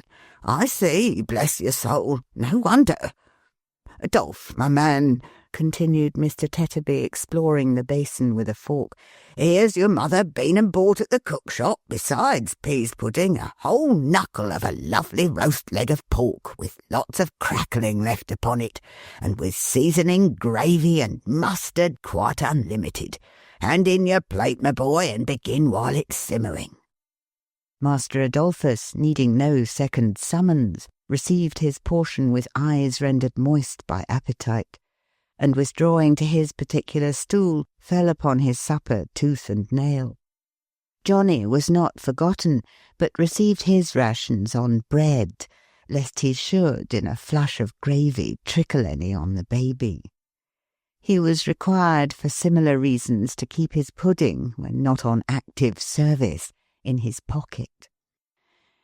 There might have been more pork on the knucklebone, which knucklebone the carver at the cook shop had assuredly not forgotten in carving for previous customers, but there was no stint of seasoning, and that is an accessory dreamily suggesting pork and pleasantly cheating the sense of taste. The peas pudding, too, the gravy and mustard, like the Eastern rose in respect of the nightingale, if they were not absolutely pork, had lived near it. So upon the whole there was the flavour of a middle-sized pig. It was irresistible to the Tetterbys in bed, who, though professing to slumber peacefully, crawled out when unseen by their parents, and silently appealed to their brothers for any gastronomic token of fraternal affection. They not hard of heart, presenting scraps in return, it resulted that a party of light skirmishers in nightgowns were careering about the parlour all through supper, which harassed Mr. Tetterby exceedingly, and once or twice imposed upon him the necessity of a charge, before which these guerrilla troops retired in all directions and in great confusion. Mrs. Tetterby did not enjoy her supper. There seemed to be something on Mrs. Tetterby's mind. At one time she laughed without reason, and at another time she cried without reason, and at last she laughed and cried together in a manner so very unreasonable that her husband was confounded. "My little woman," said Mr. Tetterby, "if the world goes that way, it appears to go the wrong way, and to choke you." "Give me a drop of water," said Mrs. Tetterby, struggling with herself. "And don't speak to me for the present, or take any notice of me. Don't do it." Mr. Tetterby, having administered the water, turned suddenly on the unlucky Johnny, who was full of sympathy, and demanded why he was wallowing there in gluttony and idleness instead of coming forward with the baby, that the sight of her might revive his mother. Johnny immediately approached, borne down by its weight, but Mrs. Tetterby holding out her hand to signify that she was not in a condition to bear that trying appeal to her feelings, he was interdicted from advancing another inch on pain of perpetual hatred from all his dearest connections, and accordingly retired to his stool again and crushed himself as before. After a pause, Mrs. Tetterby said she was better now, and began to laugh. "My little woman," said her husband dubiously, "are you quite sure you're better? Or are you, Sophia, about to break out in a fresh direction?" "No, Dolphus, no," replied his wife. "I'm quite myself." With that, settling her hair and pressing the palms of her hands upon her eyes, she laughed again. "What a wicked fool I was to think so for a moment," said Mrs. Tetterby. "Come nearer, Dolphus, and let me ease my mind and tell you what I mean. Let me tell you all about it." Mr. Tetterby bringing his chair closer, Mrs. Tetterby laughed again, gave him a hug, and wiped her eyes. "You know, Dolphus, my dear," said Mrs. Tetterby, "that when I was single I might have given myself away in several directions. At one time 4 after me at once. 2 of them were sons of Mars." "We're all sons of Mars, my dear," said Mr. Tetterby, "jointly with Pars." "I don't mean that," replied his wife. "I mean soldiers, sergeants." "Oh," said Mr. Tetterby. "Well, Dolphus, I'm sure I never think of such things now, to regret them. And I'm sure I've got as good a husband, and would do as much to prove that I was fond of him as any little woman in the world," said Mr. Tetterby. "Very good, very good." If Mr. Tetterby had been 10 feet high, he could not have expressed a gentler consideration for Mrs. Tetterby's fairy-like stature. And if Mrs. Tetterby had been 2 feet high, she could not have felt it more appropriately her due. "But you see, Dolphus," said Mrs. Tetterby, "this being Christmas time, when all people who can make holiday, and when all people who have got money like to spend some, I did somehow get a little out of sorts when I was in the streets just now. There were so many things to be sold, such delicious things to eat, such fine things to look at, such delightful things to have. And there was so much calculating and calculating necessary before I durst lay out a sixpence for the commonest thing. And the basket was so large and wanted so much in it, and my stock of money was so small and would go such a little way. You hate me, don't you, Dolphus? Not quite, said Mr. Tetterby, as yet. Well, I'll tell you the whole truth, pursued his wife penitently, and then perhaps you will. I felt all this so much when I was trudging about in the cold, and when I saw a lot of other calculating faces and large baskets trudging about too, that I began to think whether I mightn't have done better and been happier if I hadn't. The wedding ring went round again, and Mrs. Tetterby shook her downcast head as she turned it. I see, said her husband quietly. If you hadn't married at all, or if you had married somebody else. Yes, sobbed Mrs. Tetterby, that's really what I thought. Do you hate me now, Dolphus? Why, no, said Mr. Tetterby. I don't find that I do as yet. Mrs. Tetterby gave him a thankful kiss and went on. I begin to hope you won't now, Dolphus, though I am afraid I haven't told you the worst. I can't think what came over me. I don't know whether I was ill or mad or what I was, but I couldn't call up anything that seemed to bind us to each other or to reconcile me to my fortune. All the pleasures and enjoyments we had ever had, they seemed so poor and insignificant. I hated them. I could have trodden on them, and I could think of nothing else except our being poor and the number of mouths there were at home. Well, well, my dear, said Mr. Tetterby, shaking her hand encouragingly. That's truth, after all. We are poor, and there are a number of mouths at home here. Ah, but Dolph, cried his wife, laying her hands upon his neck.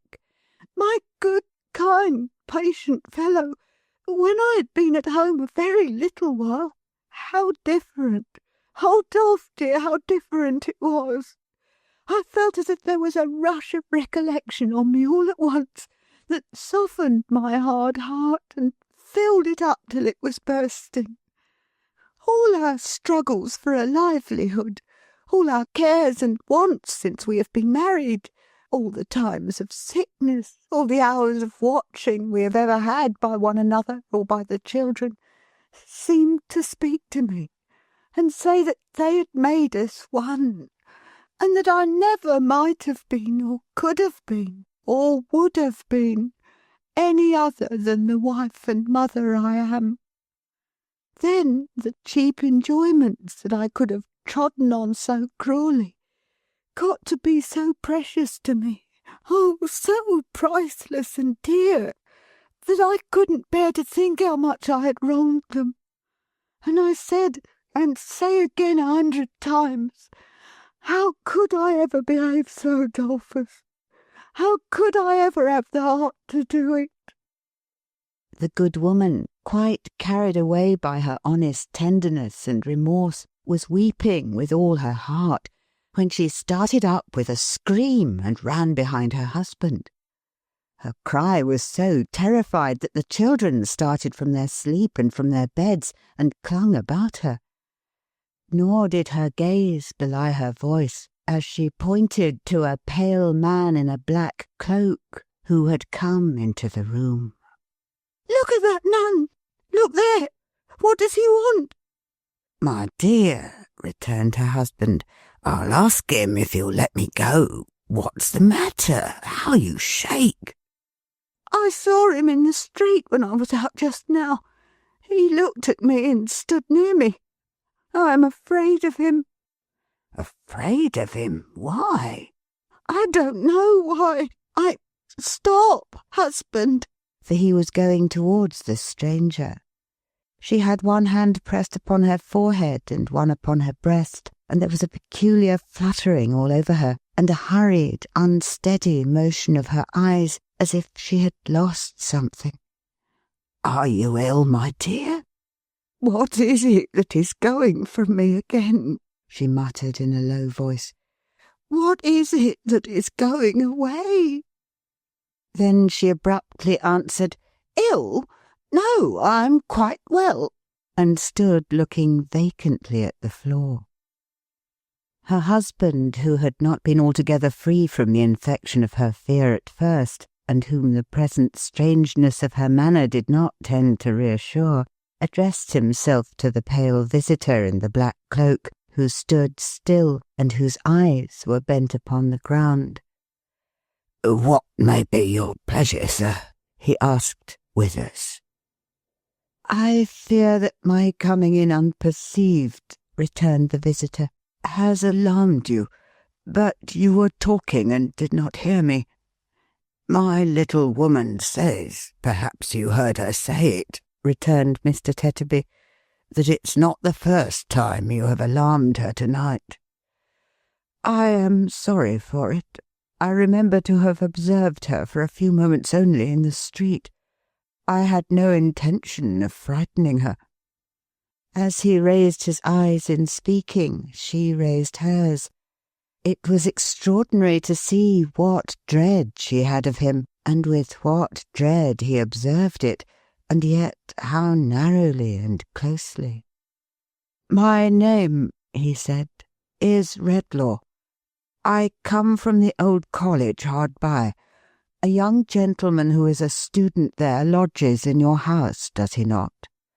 "Mr. Denham?" said Tetterby. "Yes." It was a natural action, and so slight as to be hardly noticeable, but the little man, before speaking again, passed his hand across his forehead and looked quickly round the room, as though he were sensible of some change in its atmosphere. The chemist, instantly transferring to him the look of dread he had directed towards the wife, stepped back, and his face turned paler. "The gentleman's room," said Tetterby, "is upstairs, sir. There is a more convenient private entrance, but as you have come in here, it will save your going out into the cold if you'll take this little staircase," showing one communicating directly with the parlour, "and go up to him that way if you wish to see him." "Yes, I wish to see him," said the chemist. "Can you spare a light?" The watchfulness of his haggard look, and the inexplicable distrust that darkened it, seemed to trouble Mr. Tetterby. He paused, and looking fixedly at him in return, stood for a minute or so like a man stupefied or fascinated.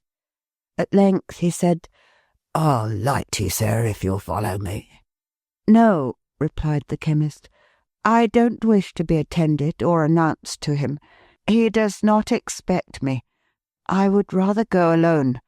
Please to give me the light if you can spare it, and I'll find the way." In the quickness of his expression of this desire, and in taking the candle from the newsman, he touched him on the breast. Withdrawing his hand hastily, almost as though he had wounded him by accident, for he did not know in what part of himself his new power resided, or how it was communicated, or how the manner of its reception varied in different persons, he turned and ascended the stair. But when he reached the top, he stopped and looked down. The wife was standing in the same place, twisting her ring round and round upon her finger. The husband, with his head bent forward on his breast, was musing heavily and sullenly. The children, still clustering about the mother, gazed timidly after the visitor, and nestled together when they saw him looking down. "Come," said the father roughly, "there's enough of this. Get to bed here." "The place is inconvenient and small enough," the mother added, "without you. Get to bed." The whole brood, scared and sad, crept away, little Johnny and the baby lagging last. The mother, glancing contemptuously round the sordid room and tossing from her the fragments of their meal, stopped on the threshold of her task of clearing the table and sat down, pondering idly and dejectedly. The father betook himself to the chimney-corner, and impatiently raking the small fire together, bent over it as if he would monopolize it all. They did not interchange a word. The chemist, paler than before, stole upward like a thief, looking back upon the change below, and dreading equally to go on or return. "What have I done?" he said confusedly. "What am I going to do?" "To be the benefactor of mankind," he thought he heard a voice reply. He looked round, but there was nothing there, and a passage now shutting out the little parlour from his view, he went on, directing his eyes before him at the way he went. "It is only since last night," he muttered gloomily, "that I have remained shut up, and yet all things are strange to me. I am strange to myself. I am here as in a dream. What interest have I in this place, or in any place that I can bring to my remembrance? My mind is going blind." There was a door before him, and he knocked at it. Being invited by a voice within to enter, he complied. "Is that my kind nurse?" said the voice. "But I need not ask her. There is no one else to come here." It spoke cheerfully, though in a languid tone, and attracted his attention to a young man lying on a couch drawn before the chimney-piece, with the back towards the door. A meagre, scanty stove, pinched and hollowed like a sick man's cheeks, and bricked into the centre of a hearth that it could scarcely warm, contained the fire to which his face was turned. Being so near the windy housetop, it wasted quickly and with a busy sound, and the burning ashes dropped down fast. "They chink when they shoot out here," said the student, smiling. "So, according to the gossips, they are not coffins, but purses. I shall be well and rich yet some day, if it please God, and shall live, perhaps, to love a daughter, Milly, in remembrance of the kindest nature and the gentlest heart in the world." He put up his hand as if expecting her to take it, but being weakened, he lay still, with his face resting on his other hand, and did not turn round. The chemist glanced about the room, at the student's books and papers piled upon a table in a corner, where they and his extinguished reading lamp, now prohibited and put away, told of the attentive hours that had gone before this illness, and perhaps caused it. At such signs of his old health and freedom as the out-of-door attire that hung idle on the wall, at those remembrances of other and less solitary scenes, the little miniatures upon the chimney-piece and the drawing of home, at that token of his emulation, perhaps in some sort of his personal attachment too, the framed engraving of himself, the looker-on. The time had been only yesterday when not one of these objects, in its remotest association of interest with the living figure before him, would have been lost on Redlaw. Now they were but objects, or, if any gleam of such connection shot upon him, it perplexed and not enlightened him, as he stood looking round with a dull wonder. The student, recalling the thin hand which had remained so long untouched, raised himself on the couch and turned his head. "Mr. Redlaw!" he exclaimed, and started up. Redlaw put out his arm. "Don't come nearer to me. I will sit here.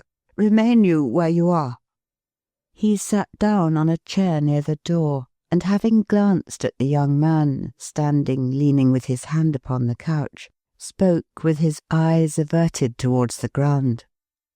I heard by an accident, by what accident is no matter, that one of my class was ill and solitary. I received no other description of him than that he lived in this street. Beginning my inquiries at the first house in it, I have found him." "I have been ill, sir," returned the student, not merely with a modest hesitation, but with a kind of awe of him, "but am greatly better. An attack of fever, of the brain, I believe, has weakened me, but I am much better. I cannot say I have been solitary in my illness, or I should forget the ministering hand that has been near me." "You are speaking of the keeper's wife," said Redlaw. "Yes." The student bent his head, as if he rendered her some silent homage. The chemist, in whom there was a cold, monotonous apathy, which rendered him more like a marble image on the tomb of the man who had started from his dinner yesterday at the first mention of this student's case than the breathing man himself, glanced again at the student leaning with his hand upon the couch, and looked upon the ground and in the air, as if for light for his blinded mind. "I remembered your name," he said, "when it was mentioned to me downstairs just now, and I recollect your face. We have held but very little personal communication together." "Very little." "You have retired and withdrawn from me more than any of the rest, I think." The student signified assent. "And why?" said the chemist, not with the least expression of interest, but with a moody, wayward kind of curiosity. "Why? How comes it that you have sought to keep, especially from me, the knowledge of your remaining here at this season, when all the rest have dispersed, and of your being ill? I want to know why this is." The young man, who had heard him with increasing agitation, raised his downcast eyes to his face, and clasping his hands together, cried with sudden earnestness and with trembling lips, "Mr. Redlaw, you have discovered me. You know my secret." "Secret?" said the chemist harshly. "I know?" "Yes, your manner, so different from the interest and sympathy which endear you to so many hearts, your altered voice, the constraint there is in everything you say and in your looks," replied the student, "warn me that you know me. That you would conceal it even now is but a proof to me, God knows I need none, of your natural kindness and of the bar there is between us." A vacant and contemptuous laugh was all his answer. "But, Mr. Redlaw," said the student, "as a just man and a good man, think how innocent I am, except in name and descent, of participation in any wrong inflicted on you, or in any sorrow you have borne." "Sorrow," said Redlaw, laughing. "Wrong? What are those to me?" "For heaven's sake," entreated the shrinking student, "do not let the mere interchange of a few words with me change you like this, sir.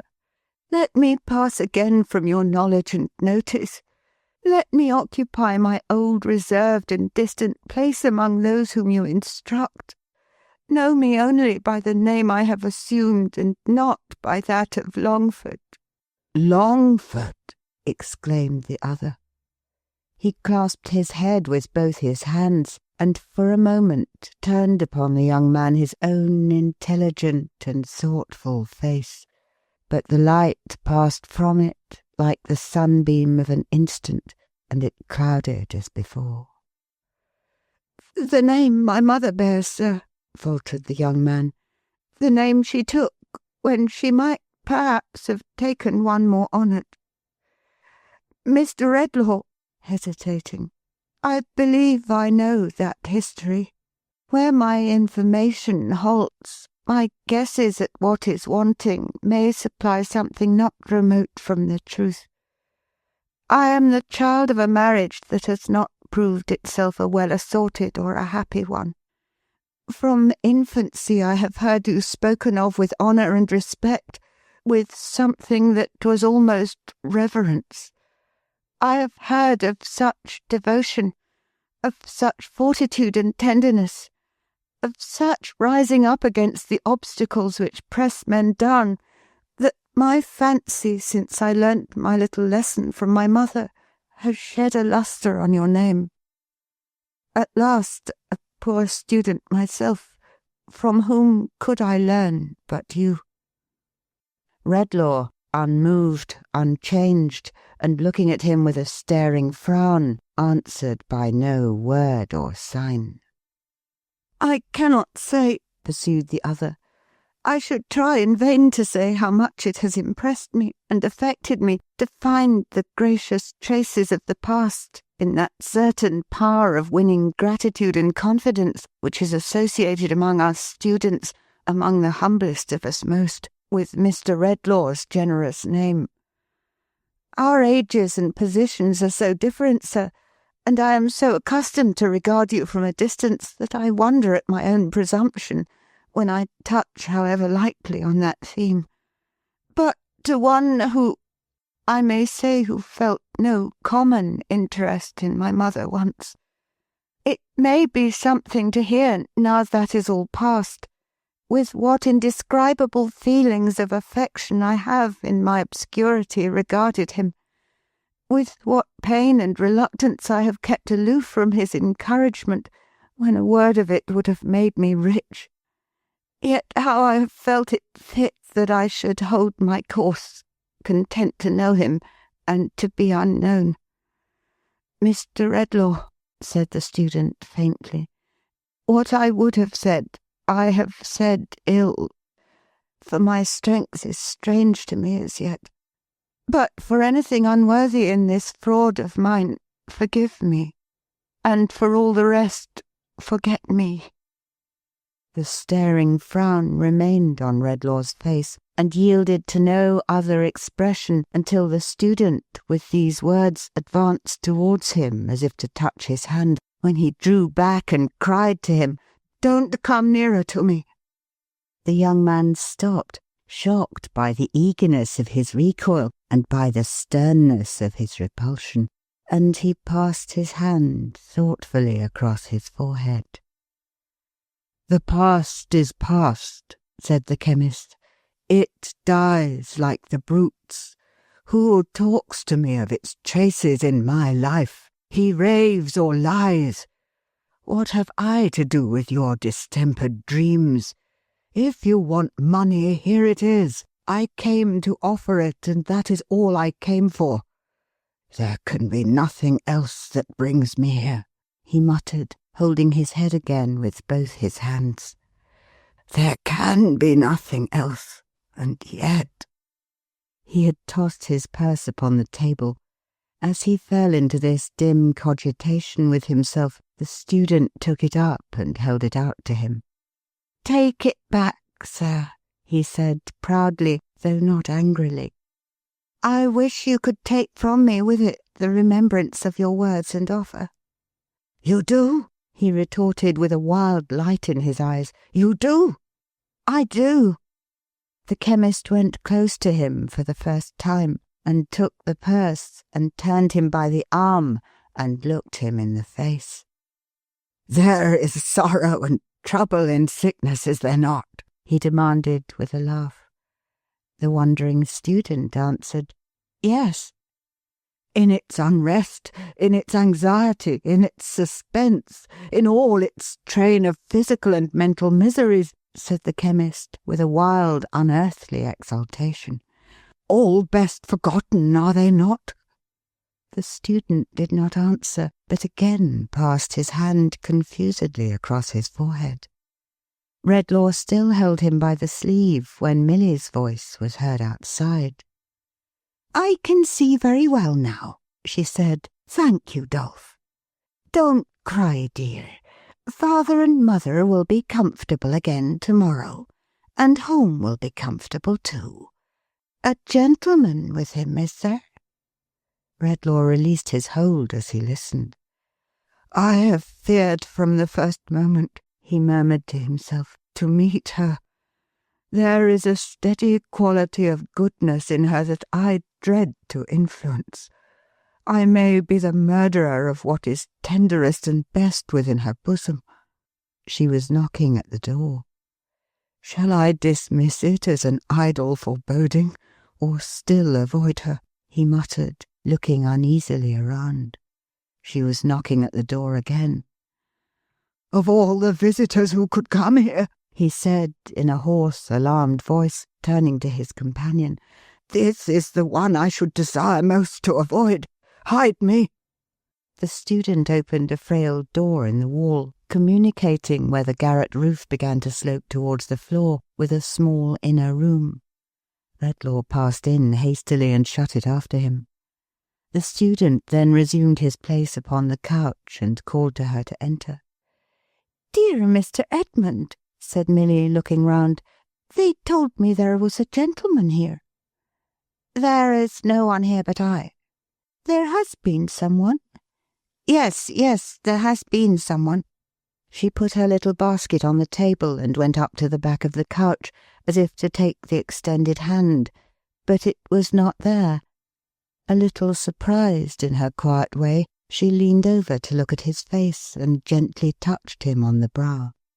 Are you quite as well tonight? Your head is not so cool as in the afternoon.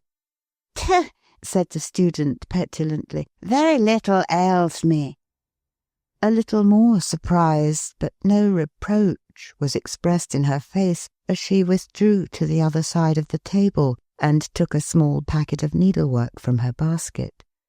But she laid it down again on second thoughts, and going noiselessly about the room, set everything exactly in its place and in the neatest order, even to the cushions on the couch, which he touched with so light a hand that he hardly seemed to know it as he lay looking at the fire. When all this was done and she had swept the hearth, she sat down in her modest little bonnet to her work, and was quietly busy on it directly.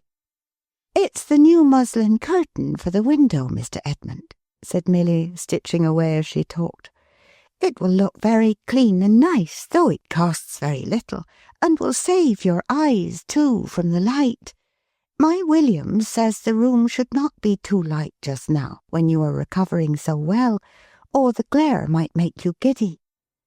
He said nothing, but there was something so fretful and impatient in his change of position that her quick fingers stopped, and she looked at him anxiously.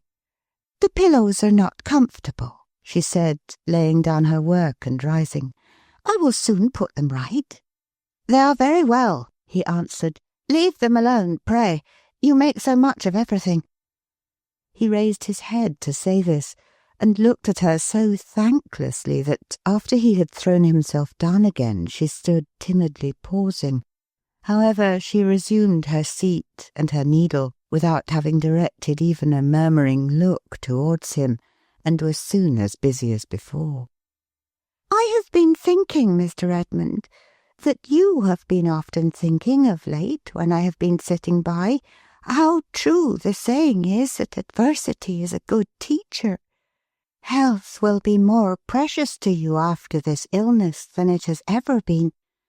And years hence, when this time of year comes round, and you remember the days when you lay here sick, alone, that the knowledge of your illness might not afflict those who are dearest to you, your home will be doubly dear and doubly blessed. Now isn't that a good, true thing? She was too intent upon her work, and too earnest in what she said, and too composed and quiet altogether, to be on the watch for any look he might direct towards her in reply. So the shaft of his ungrateful glance fell harmless and did not wound her. Ah, said Milly, with her pretty head inclining thoughtfully on one side as she looked down, following her busy fingers with her eyes. Even on me, and I am very different from you, Mr. Edmund, for I have no learning and don't know how to think properly. This view of such things has made a great impression since you have been lying ill. When I have seen you so touched by the kindness and attention of the poor people downstairs, I have felt that you thought even that experience some repayment for the loss of health. And I have read in your face, as plain as if it was a book, that but for some trouble and sorrow, we should never know half the good there is about us." His getting up from the couch interrupted her, or she was going on to say more. "We needn't magnify the merit, Mrs. William," he rejoined slightingly. "The people downstairs will be paid in good time, I dare say, for any little extra service they may have rendered me, and perhaps they anticipate no less. I am much obliged to you, too." Her fingers stopped, and she looked at him. "I can't be made to feel the more obliged by your exaggerating the case," he said. "I am sensible that you have been interested in me, and I say I am much obliged to you. What more would you have?" Her work fell on her lap, as she still looked at him walking to and fro with an intolerant air, and stopping now and then. "I say again I am much obliged to you. Why weaken my sense of what is your due in obligation by preferring enormous claims upon me? Trouble, sorrow, affliction, adversity. One might suppose I had been dying a score of deaths here." "Do you believe, Mr. Edmund," she asked, rising and going nearer to him, "that I spoke of the poor people of the house with any reference to myself? To me?" laying her hand upon her bosom with a simple and innocent smile of astonishment. "Oh, I think nothing about it, my good creature," he returned. "I have had an indisposition which your solicitude — observe, I say solicitude — makes a great deal more of than it merits, and it's over, and we can't perpetuate it." He coldly took a book and sat down at the table. She watched him for a little while until her smile was quite gone, and then, returning to where her basket was, said gently, "Mr. Edmund, would you rather be alone?" "There is no reason why I should detain you here," he replied. "Except," said Milly, hesitating and showing her work. "Ah, the curtain," he answered with a supercilious laugh. "That's not worth staying for." She made up the little packet again and put it in her basket. Then, standing before him with such an air of patient entreaty that he could not choose but look at her, she said, "If you should want me, I will come back willingly. When you did want me, I was quite happy to come.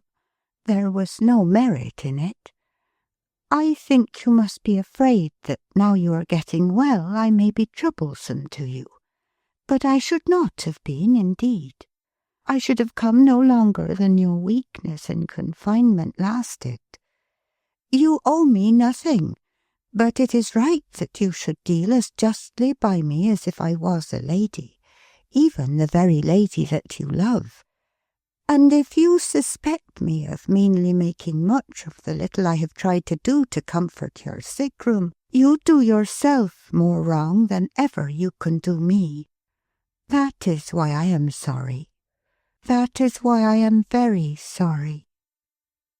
If she had been as passionate as she was quiet, as indignant as she was calm, as angry in her look as she was gentle, as loud of tone as she was low and clear, she might have left no sense of her departure in the room, compared with that which fell upon the lonely student when she went away.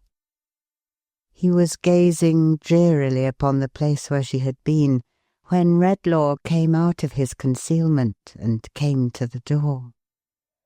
"When sickness lays its hand on you again," he said, looking fiercely back at him, "may it be soon.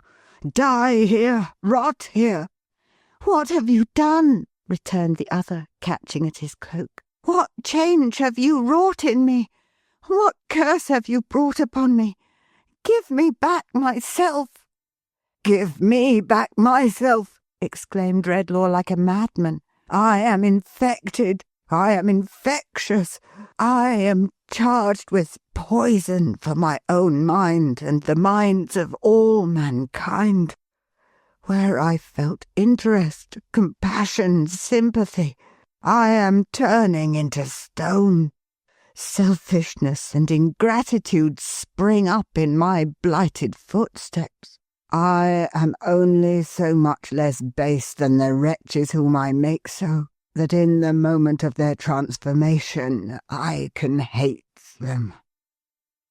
As he spoke, the young man still holding to his cloak, he cast him off and struck him, then wildly hurried out into the night air, where the wind was blowing, the snow falling, the cloud drift sweeping on, the moon dimly shining, and where, blowing in the wind, falling with the snow, drifting with the clouds, shining in the moonlight, and heavily looming in the darkness, were the phantom's words, "The gift that I have given, you shall give again.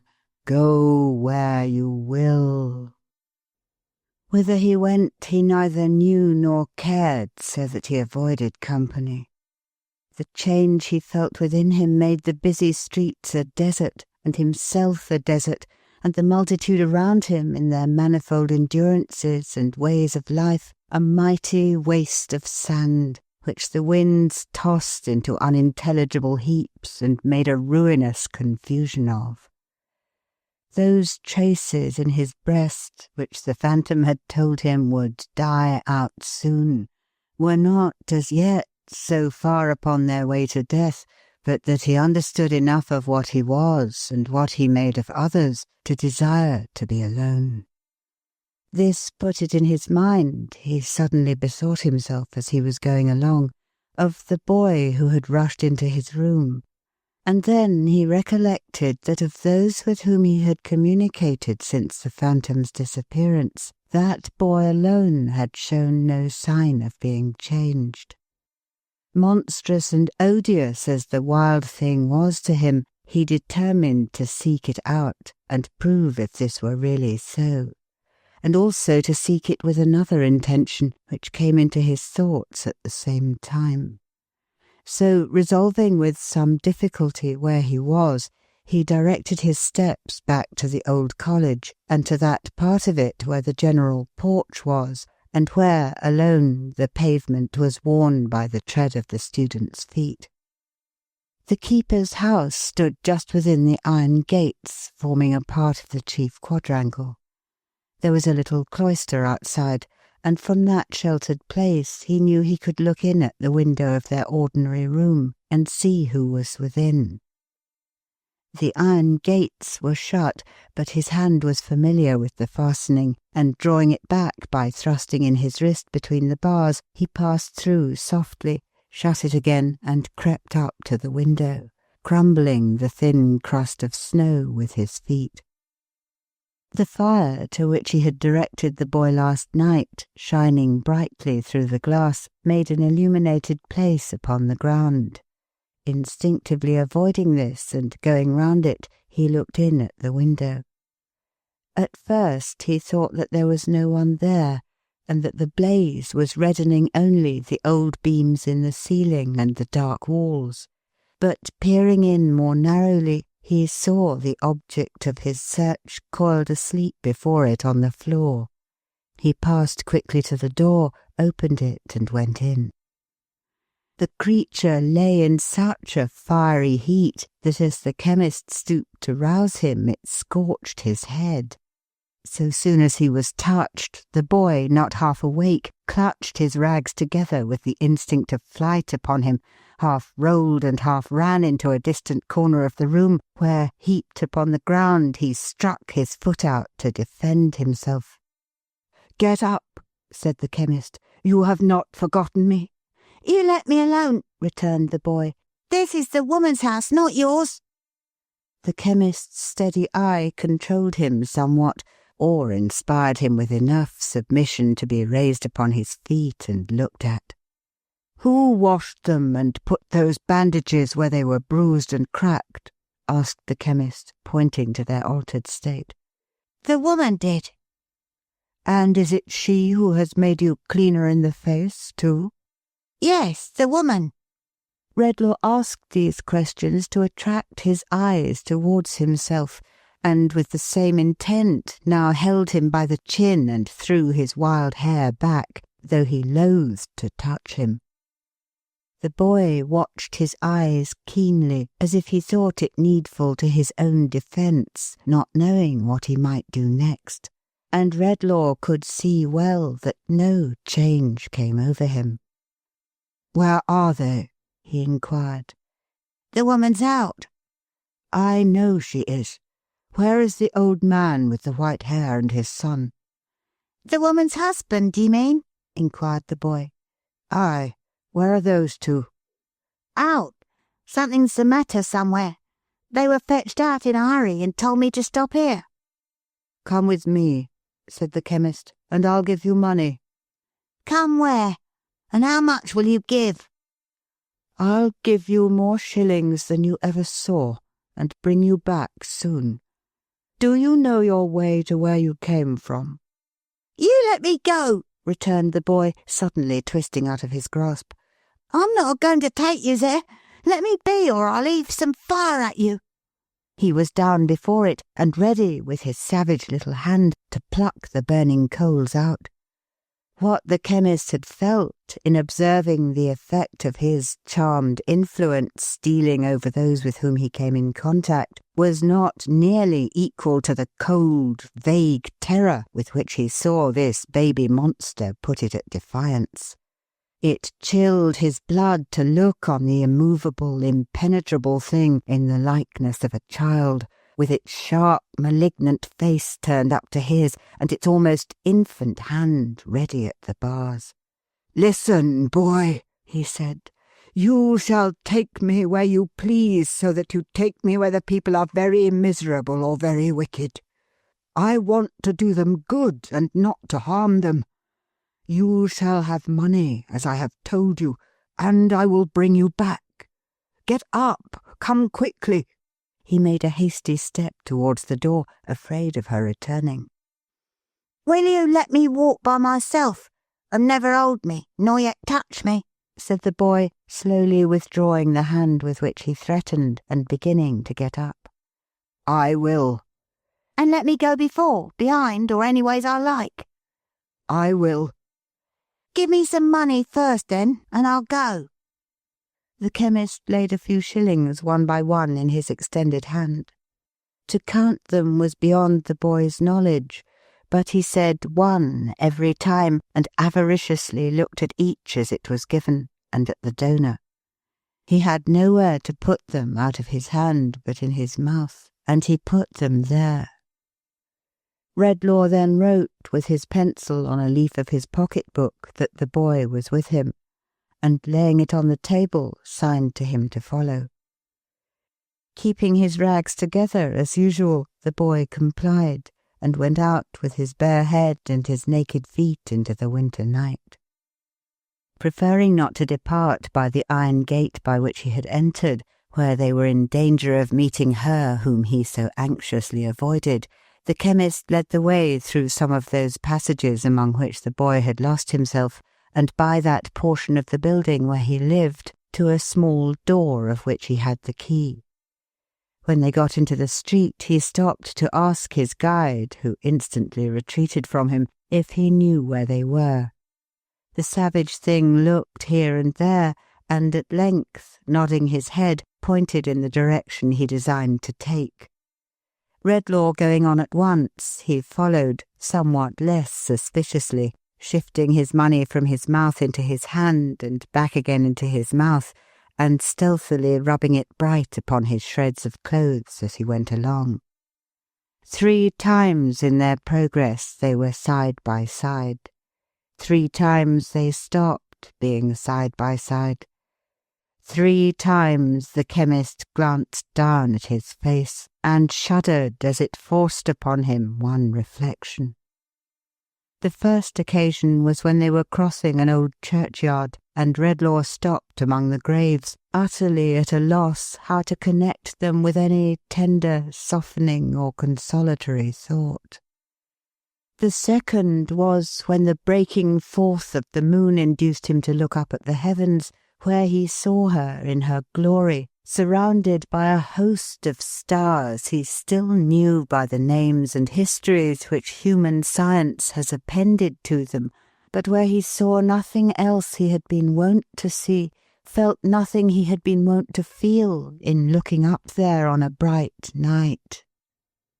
The third was when he stopped to listen to a plaintive strain of music, but could only hear a tune made manifest to him by the dry mechanism of the instruments and his own ears, with no address to any mystery within him, without a whisper in it of the past or of the future, powerless upon him as the sound of last year's running water or the rushing of last year's wind.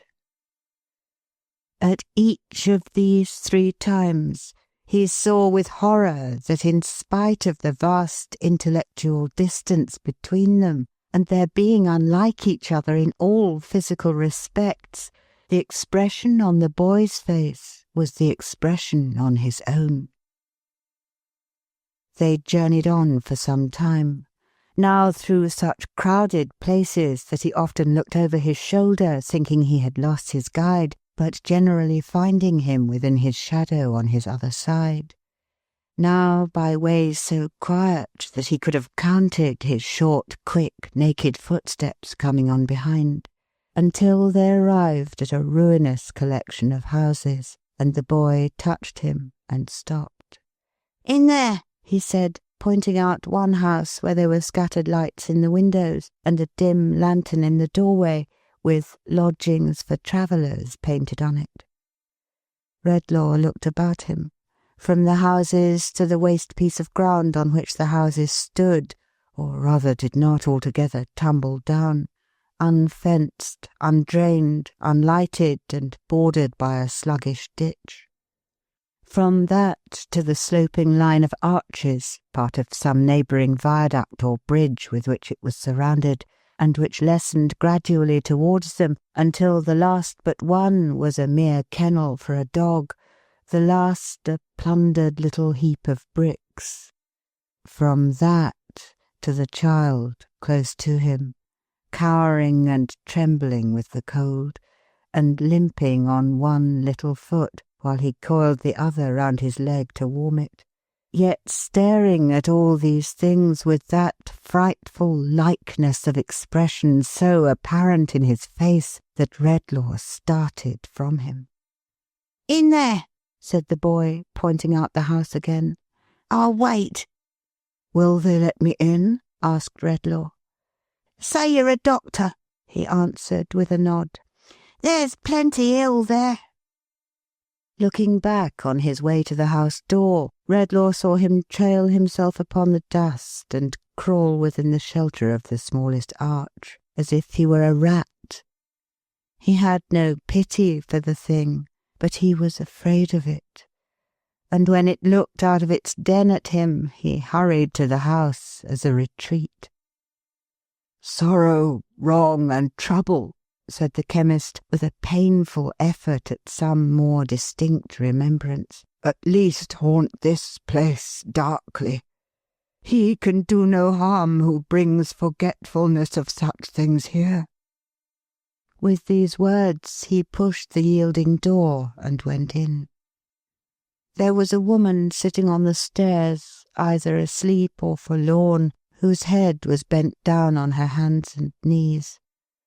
As it was not easy to pass without treading on her, and as she was perfectly regardless of his near approach, he stopped and touched her on the shoulder. Looking up, she showed him quite a young face, but one whose bloom and promise were all swept away, as if the haggard winter should unnaturally kill the spring. With little or no show of concern on his account, she moved nearer to the wall to leave him a wider passage. "What are you?" said Redlaw, pausing, with his hand upon the broken stair-rail. "What do you think I am?" she answered, showing him her face again. He looked upon the ruined temple of God, so lately made, so soon disfigured, and something which was not compassion, for the springs in which a true compassion for such miseries has its rise were dried up in his breast, but which was nearer to it for the moment than any feeling that had lately struggled into the darkening but not yet wholly darkened night of his mind, mingled a touch of softness with his next words. "I am come here to give relief, if I can," he said. "Are you thinking of any wrong?"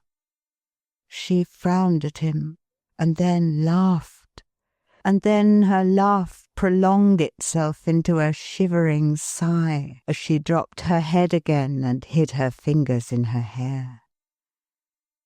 "Are you thinking of a wrong?" he asked once more. "I am thinking of my life," she said, with a momentary look at him. He had a perception that she was one of many, and that he saw the type of thousands when he saw her drooping at his feet. "What are your parents?" he demanded. "I had a good home once. My father was a gardener far away in the country." "Is he dead?" "He's dead to me. All such things are dead to me. You a gentleman and not know that?" She raised her eyes again and laughed at him. "Girl," said Redlaw sternly, "before this death of all such things was brought about, was there no wrong done to you? In spite of all that you can do, does no remembrance of wrong cleave to you? Are there not times upon times when it is misery to you?" So little of what was womanly was left in her appearance that now, when she burst into tears, he stood amazed. But he was more amazed and much disquieted to note that in her awakened recollection of this wrong, the first trace of her old humanity and frozen tenderness appeared to show itself. He drew a little off, and in doing so observed that her arms were black, her face cut, and her bosom bruised. "What brutal hand has hurt you so?" he asked. "My own. I did it myself," she answered quickly. "It is impossible." "I'll swear I did. He didn't touch me. I did it to myself in a passion and threw myself down here. He wasn't near me. He never laid a hand upon me." In the white determination of her face, confronting him with this untruth, he saw enough of the last perversion and distortion of good surviving in that miserable breast to be stricken with remorse that he had ever come near her. "Sorrow, wrong, and trouble," he muttered, turning his fearful gaze away. "All that connects her with the state from which she has fallen has those roots. In the name of God, let me go by." Afraid to look at her again, afraid to touch her, afraid to think of having sundered the last thread by which she held upon the mercy of heaven, he gathered his cloak about him and glided swiftly up the stairs. Opposite to him on the landing was a door which stood partly open, and which, as he ascended, a man with a candle in his hand came forward from within to shut. But this man, on seeing him, drew back with much emotion in his manner, and, as if by a sudden impulse, mentioned his name aloud. In the surprise of such a recognition there, he stopped, endeavouring to recollect the wan and startled face. He had no time to consider it, for, to his yet greater amazement, old Philip came out of the room and took him by the hand. "Mr. Redlaw," said the old man, "this is like you. This is like you, sir. You have heard of it and have come after us to render any help you can. Ah, too late, too late." Redlaw, with a bewildered look, submitted to be led into the room. A man lay there on a truckle bed, and William Swidger stood at the bedside. too late," murmured the old man, looking wistfully into the chemist's face, and the tears stole down his cheeks. "That's what I say, father," interposed his son in a low voice. "That's where it is exactly. To keep as quiet as ever we can while he's a-dozing is the only thing to do. You're right, father." Redlaw paused at the bedside and looked down on the figure that was stretched upon the mattress. It was that of a man who should have been in the vigour of his life, but on whom it was not likely the sun would ever shine again. The vices of his 40 or 50 years' career had so branded him that in comparison with their effects upon his face, the heavy hand of time upon the old man's face who watched him had been merciful and beautifying. "Who is this?" asked the chemist, looking round. "My son George, Mr. Redlaw," said the old man, wringing his hands. "My eldest son George, who was more his mother's pride than all the rest." Redlaw's eyes wandered from the old man's grey head as he laid it down upon the bed to the person who had recognised him and who had kept aloof in the remotest corner of the room. He seemed to be about his own age, and although he knew no such hopeless decay and broken man as he appeared to be, there was something in the turn of his figure as he stood with his back towards him and now went out at the door that made him pass his hand uneasily across his brow. "William," he said in a gloomy whisper, "who is that man?" "Why, you see, sir," returned Mr. William, "that's what I say myself. Why should a man ever go and gamble and the like of that, and let himself down inch by inch till he can't let himself down any lower?" "Has he done so?" asked Redlaw, glancing after him with the same uneasy action as before. "Just exactly that, sir," returned William Switcher. "As I'm told. He knows a little about medicine, sir, it seems. And having been wayfaring towards London with my unhappy brother that you see here," Mr. William passed his coat sleeve across his eyes, "and being lodging upstairs for the night, what I say, you see, is that strange companions come together here sometimes. He looked in to attend upon him and came for us at his request. What a mournful spectacle, sir. But that's where it is. It's enough to kill my father." Redlaw looked up at these words, and recalling where he was and with whom, and the spell he carried with him, which his surprise had obscured, retired a little hurriedly, debating with himself whether to shun the house that moment or remain. Yielding to a certain sullen doggedness which it seemed to be a part of his condition to struggle with, he argued for remaining. "Was it only yesterday," he said, "when I observed the memory of this old man to be a tissue of sorrow and trouble, and shall I be afraid tonight to shake it? Are such remembrances as I can drive away so precious to this dying man that I need fear for him? No, I'll stay here." But he stayed in fear and trembling none the less for these words, and shrouded in his black cloak, with his face turned from them, stood away from the bedside, listening to what they said, as if he felt himself a demon in the place. "Father," murmured the sick man, rallying a little from his stupor. "My boy, my son George," said old Philip. "You spoke just now of my being mother's favourite long ago. It's a dreadful thing to think now of long ago." "No, no, no," returned the old man. "Think of it. Don't say it's dreadful. It's not dreadful to me, my son. It cuts you to the heart, father." For the old man's tears were falling on him. "Yes, yes," said Philip, "so it does, but it does me good. It's a heavy sorrow to think of that time, but it does me good, George. Oh, think of it too, and your heart will be softened more and more. Where's my son William? William, my boy, your mother loved him dearly to the last, and with her latest breath said, 'Tell him I forgave him, blessed him, and prayed for him.' Those were her words to me. I have never forgotten them, and I'm 87. Father, said the man upon the bed, I am dying, I know.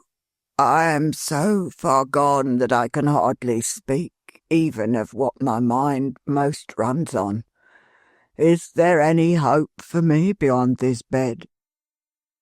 "There is hope," returned the old man, "for all who are softened and penitent. There is hope for all such."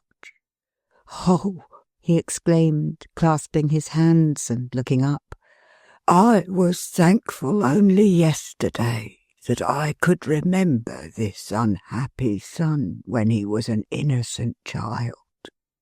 But what a comfort it is now to think that even God himself has that remembrance of him." Redlaw spread his hands upon his face and shrunk like a murderer. "Ah," feebly moaned the man upon the bed, "the waste since then, the waste of life since then." "But he was a child once," said the old man. "He played with children. Before he lay down on his bed at night and fell into his guiltless rest, he said his prayers at his poor mother's knee. I have seen him do it many a time, and seen her lay his head upon her breast and kiss him. Sorrowful as it was to her and to me to think of this when he went so wrong, and when our hopes and plans for him were all broken, this gave him still a hold upon us that nothing else could have given. Oh, Father, so much better than the fathers upon earth. Oh, Father, so much more afflicted by the errors of thy children. Take this wanderer back, not as he is, but as he was then. Let him cry to thee, as he has so often seemed to cry to us." As the old man lifted up his trembling hands, the son, for whom he made the supplication, laid his sinking head against him for support and comfort, as if he were indeed the child of whom he spoke. When did man ever tremble as Redlaw trembled in the silence that ensued? He knew it must come upon them, knew that it was coming fast. "My time is very short, my breath is shorter," said the sick man, supporting himself on one arm and with the other groping in the air. "And I remember there is something on my mind concerning the man who was here just now. Father and William, wait. Is there really anything in black out there?" "Yes, yes, it is real," said his aged father. "Is it a man?" "What I say myself, George," interposed his brother, bending kindly over him. "It's Mr. Redlaw." "I thought I had dreamed of him. Ask him to come here." The chemist, whiter than the dying man, appeared before him. Obedient to the motion of his hand, he sat upon the bed. "It has been so ripped up tonight, sir," said the sick man, laying his hand upon his heart with a look in which the mute, imploring agony of his condition was concentrated. "By the sight of my poor old father, and the thought of all the trouble I have been the cause of, and all the wrong and sorrow lying at my door, that—" Was it the extremity to which he had come, or was it the dawning of another change that made him stop? that what I can't do right, with my mind running on so much, so fast, I'll try to do. There was another man here. Did you see him?" Redlaw could not reply by any word, for when he saw that fatal sign he knew so well now of the wandering hand upon the forehead, his voice died at his lips, but he made some indication of assent. "He is penniless, hungry, and destitute. He is completely beaten down and has no resource at all. Look after him. Lose no time. I know he has it in his mind to kill himself." It was working. It was on his face. His face was changing, hardening, deepening in all its shades, and losing all its sorrow. "Don't you remember? Don't you know him?" he pursued. He shut his face out for a moment with the hand that again wandered over his forehead, and then it lowered on Redlaw, reckless, ruffianly, and callous. "Why, damn you," he said, scowling round, "what have you been doing to me here? I have lived bold, and I mean to die bold. To the devil with you!" And so lay down upon his bed, and put his arms up over his head and ears, as resolute from that time to keep out all access, and to die in his indifference. If Redlaw had been struck by lightning, it could not have struck him from the bedside with a more tremendous shock. But the old man, who had left the bed while his son was speaking to him, now returning, avoided it quickly likewise, and with abhorrence. "Where's my boy William?" said the old man hurriedly. "William, come away from here. We'll go home." "Home, father?" returned William. "Are you going to leave your own son?" "Where's my own son?" replied the old man. "Where? Why, there." "That's no son of mine," said Philip, trembling with resentment. "No such wretch as that has any claim on me. My children are pleasant to look at, and they wait upon me, and get my meat and drink ready, and are useful to me. I've a right to it. I'm 87. "You're old enough to be no older," muttered William, looking at him grudgingly with his hands in his pockets. "I don't know what good you are myself. We could have a deal more pleasure without you." "My son, Mr. Redlaw," said the old man. "My son, too.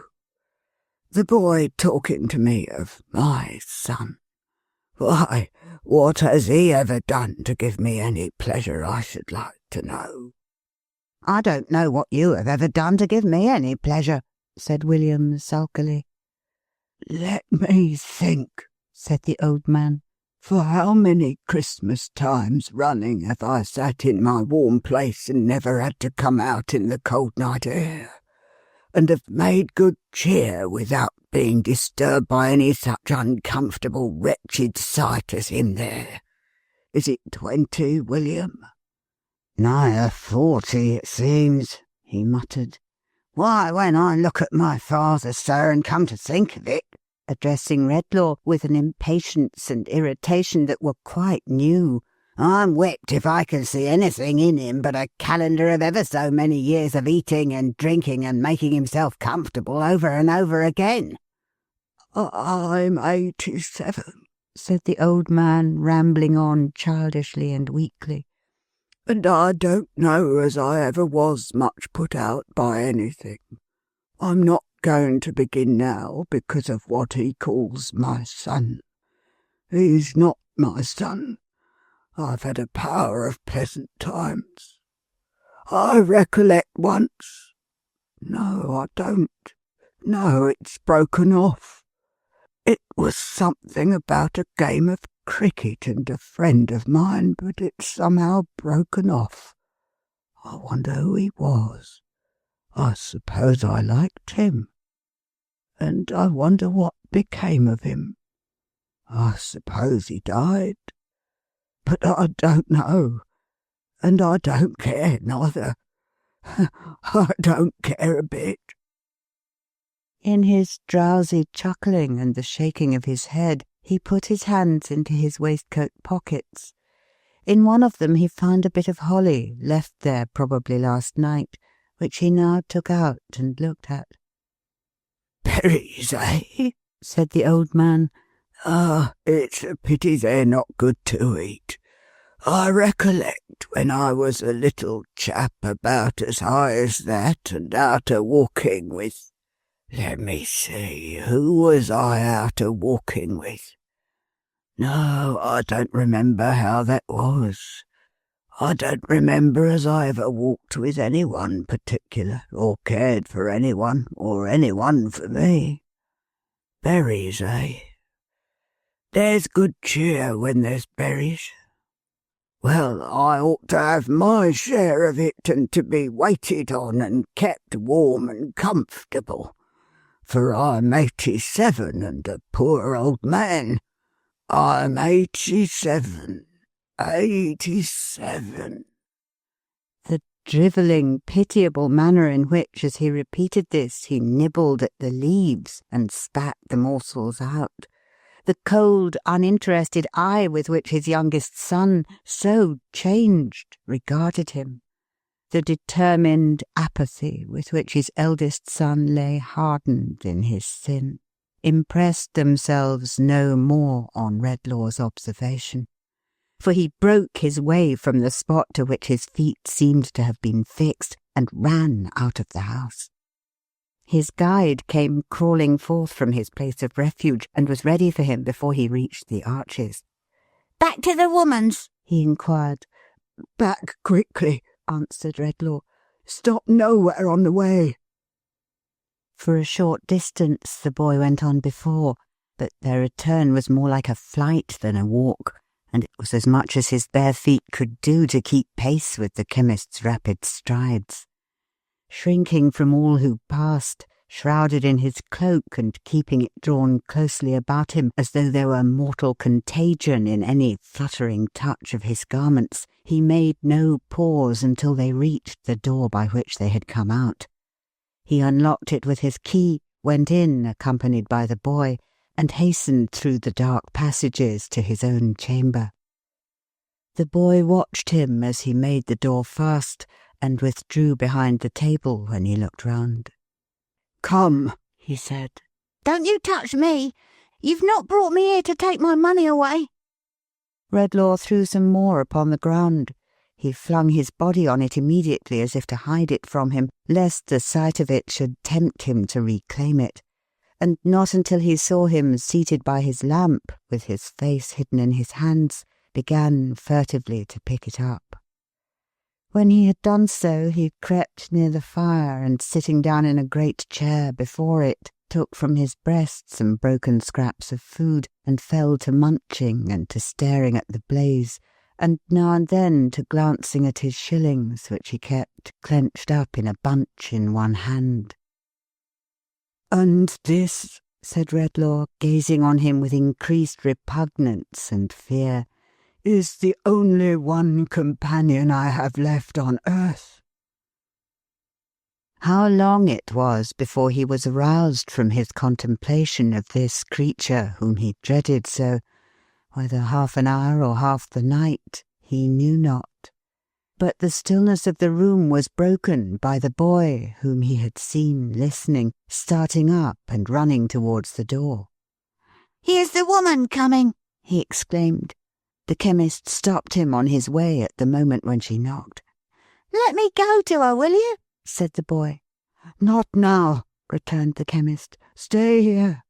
Nobody must pass in or out of the room now. Who's that?" "It's I, sir," cried Milly. "Pray, sir, let me in." "No, not for the world," he said. Mr. Redlaw, pray, sir, let me in." "What is the matter?" he said, holding the boy. "The miserable man you saw is worse, and nothing I can say will wake him from his terrible infatuation. William's father has turned childish in a moment. William himself is changed. The shock has been too sudden for him. I cannot understand him. He is not like himself. Oh, Mr. Redlaw, pray advise me, help me." "No, no, no," he answered. "Mr. Redlaw, dear sir, George has been muttering in his doze about the man you saw there, who he fears will kill himself." "Better he should do it than come near me." "He says in his wanderings that you know him, that he was your friend once long ago, that he is the ruined father of a student here, my mind misgives me, of the young gentleman who has been ill. What is to be done? How is he to be followed? How is he to be saved? Mr. Redlaw, pray, oh pray advise me, help me." All this time he held the boy, who was half mad to pass him and let her in. "Phantoms, punishers of impious thoughts," cried Redlaw, gazing round in anguish. "Look upon me. From the darkness of my mind, let the glimmering of contrition that I know is there shine up and show my misery. In the material world, as I have long taught, nothing can be spared.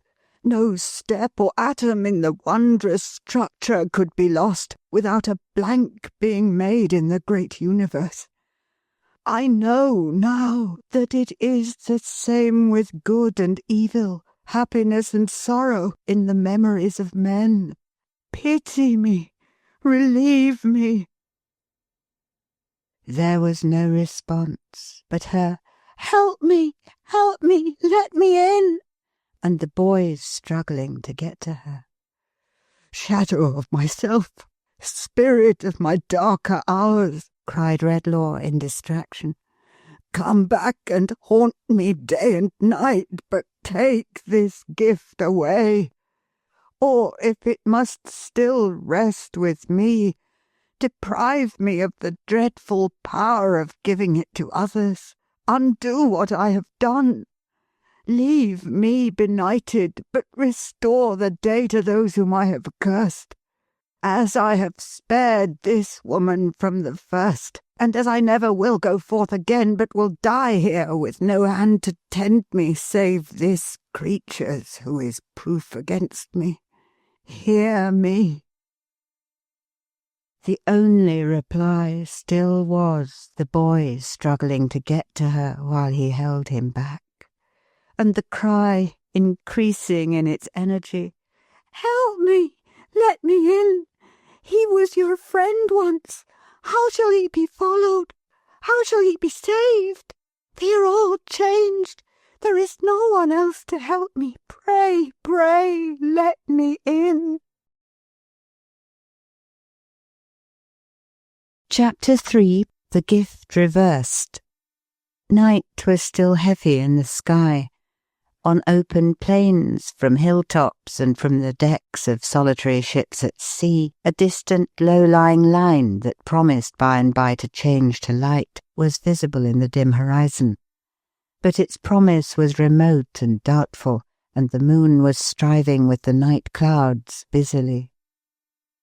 The shadows upon Redlaw's mind succeeded thick and fast to one another, and obscured its light as the night clouds hovered between the moon and earth and kept the latter veiled in darkness.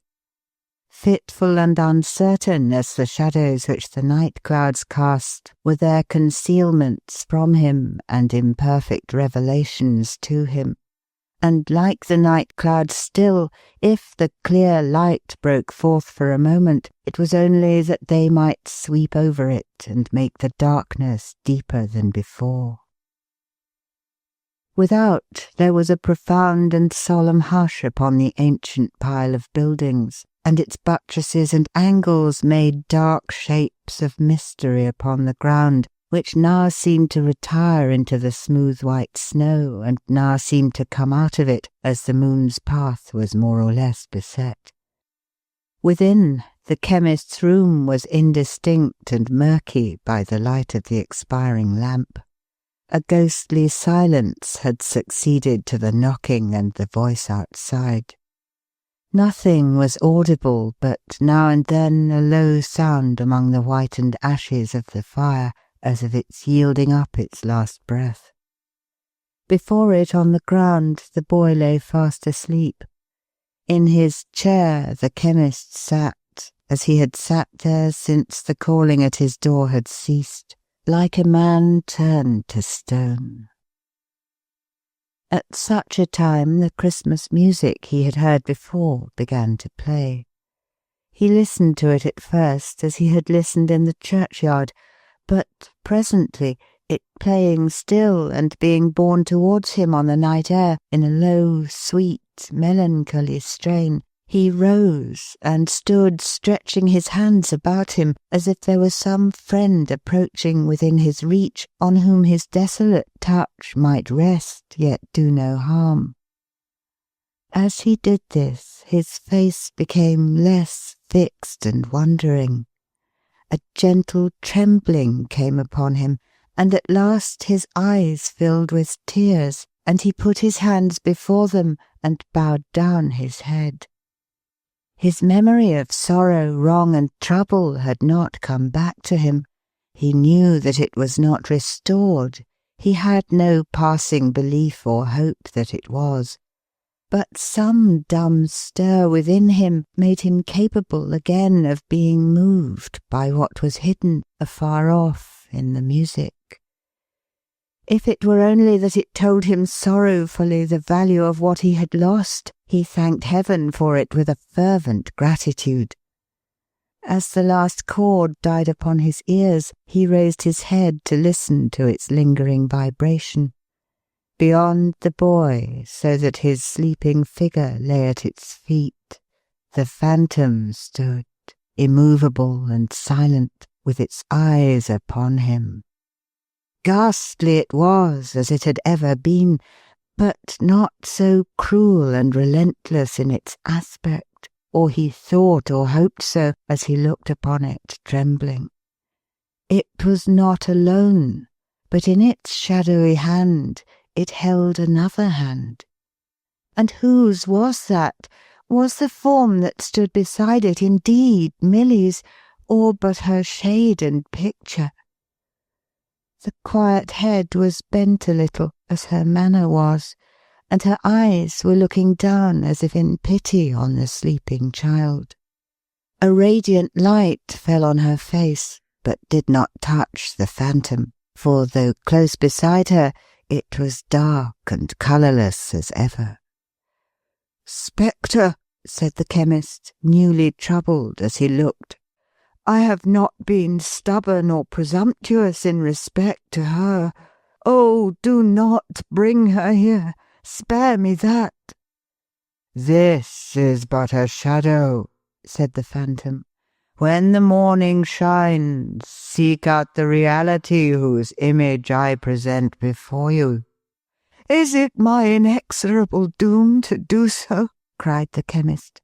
"It is," replied the phantom. "To destroy her peace, her goodness, to make her what I am myself and what I have made of others?" "I have said seek her out," returned the phantom. "I have said no more." "Oh, tell me," exclaimed Redlaw, catching at the hope which he fancied might lie hidden in the words. "Can I undo what I have done?" "No," returned the phantom. "I do not ask for restoration to myself," said Redlaw. "What I abandoned of my own will, and have justly lost. But for those to whom I have transferred the fatal gift, who never sought it, who unknowingly received a curse of which they had no warning, and which they had no power to shun, can I do nothing?" "Nothing," said the phantom. "If I cannot, can anyone?" The phantom, standing like a statue, kept his gaze upon him for a while, then turned its head suddenly and looked upon the shadow at its side. "Ah, can she?" cried Redlaw, still looking upon the shade. The phantom released the hand it had retained till now, and softly raised its own with a gesture of dismissal. Upon that, her shadow, still preserving the same attitude, began to move or melt away. "Stay!" cried Redlaw, with an earnestness to which he could not give enough expression. "For a moment, as an act of mercy. I know that some change fell upon me when those sounds were in the air just now. Tell me, have I lost the power of harming her? May I go near her without dread? Oh, let her give me any sign of hope." The phantom looked upon the shade as he did, not at him, and gave no answer. "At least say this, has she henceforth the consciousness of any power to set right what I have done?" "She has not," the phantom answered. "Has she the power bestowed on her without the consciousness?" The phantom answered, "Seek her out," and her shadow slowly vanished. They were face to face again, and looking on each other, as intently and awfully as at the time of the bestowal of the gift, across the boy who still lay on the ground between them at the phantom's feet. "Terrible instructor," said the chemist, sinking on his knee before it in an attitude of supplication, "by whom I was renounced, but by whom I am revisited, in which and in whose milder aspect I would fain believe I have a gleam of hope. I will obey without inquiry, praying that the cry I have sent up in the anguish of my soul has been or will be heard in behalf of those whom I have injured beyond human reparation. But there is one thing." "You speak to me of what is lying here," the phantom interposed, and pointed with its finger to the boy. "I do," returned the chemist. "You know what I would ask. Why has this child alone been proof against my influence? And why have I detected in its thoughts a terrible companionship with mine?" "This," said the phantom, pointing to the boy, "is the last, completest illustration of a human creature utterly bereft of such remembrances as you have yielded up.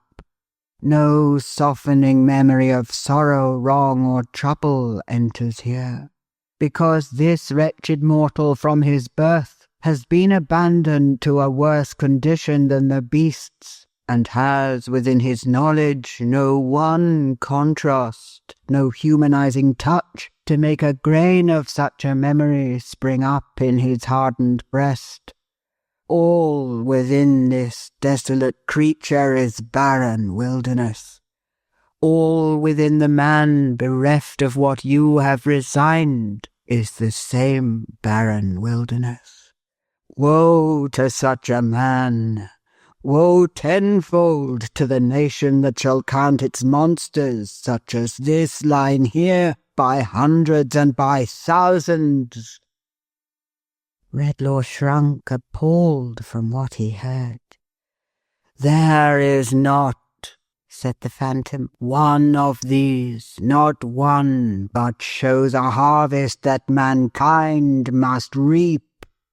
From every seed of evil in this boy a field of ruin is grown, that shall be gathered in and garnered up and sown again in many places in the world, until regions are overspread with wickedness enough to raise the waters of another deluge.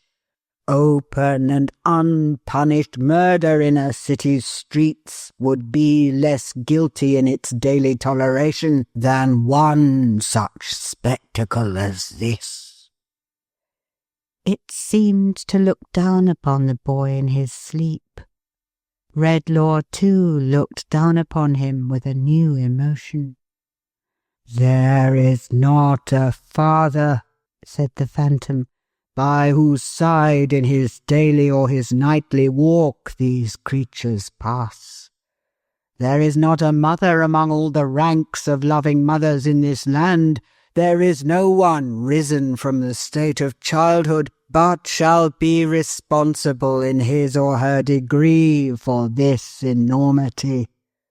There is not a country throughout the earth on which it would not bring a curse. There is no religion upon earth that it would not deny. There is no people upon earth it would not put to shame." The chemist clasped his hands and looked with trembling fear and pity from the sleeping boy to the phantom standing above him with its finger pointing down. "Behold, I say," pursued the spectre, "the perfect type of what it was your choice to be. Your influence is powerless here because from this child's bosom you can banish nothing. His thoughts have been in terrible companionship with yours because you have gone down to his unnatural level. He is the growth of man's indifference. You are the growth of man's presumption. The beneficent design of heaven is in each case overthrown, and from the two poles of the immaterial world you come together." The chemist stooped upon the ground beside the boy, and with the same kind of compassion for him that he now felt for himself, covered him as he slept, and no longer shrunk from him with abhorrence or indifference. Soon now the distant line on the horizon brightened, the darkness faded, the sun rose red and glorious, and the chimney stacks and gables of the ancient building gleamed in the clear air, which turned the smoke and vapour of the city into a cloud of gold. The very sundial in his shady corner, where the wind was used to spin with such unwindy constancy, shook off the finer particles of snow that had accumulated on his dull old face in the night, and looked out at the little white wreaths eddying round and round him.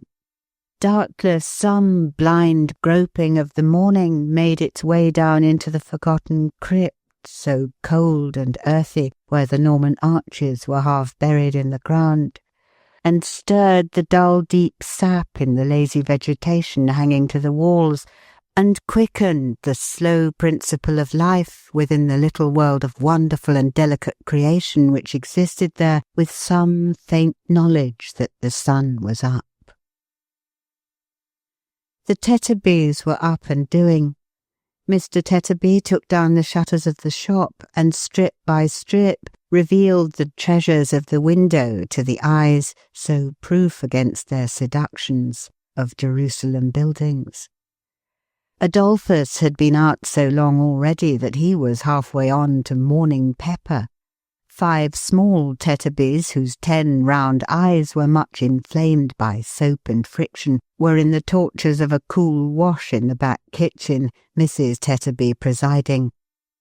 Johnny, who was pushed and hustled through his toilet with great rapidity when Moloch chanced to be in an exacting frame of mind, which was always the case, staggered up and down with his charge before the shop door, under greater difficulties than usual, the weight of Moloch being much increased by a complication of defences against the cold, composed of knitted worsted work and forming a complete suit of chain armour, with a headpiece and blue gaiters. It was a peculiarity of this baby to be always cutting teeth. Whether they never came, or whether they came and went away again, is not in evidence, but it had certainly cut enough on the showing of Mrs. Tetterby to make a handsome dental provision for the sign of the bull and mouth.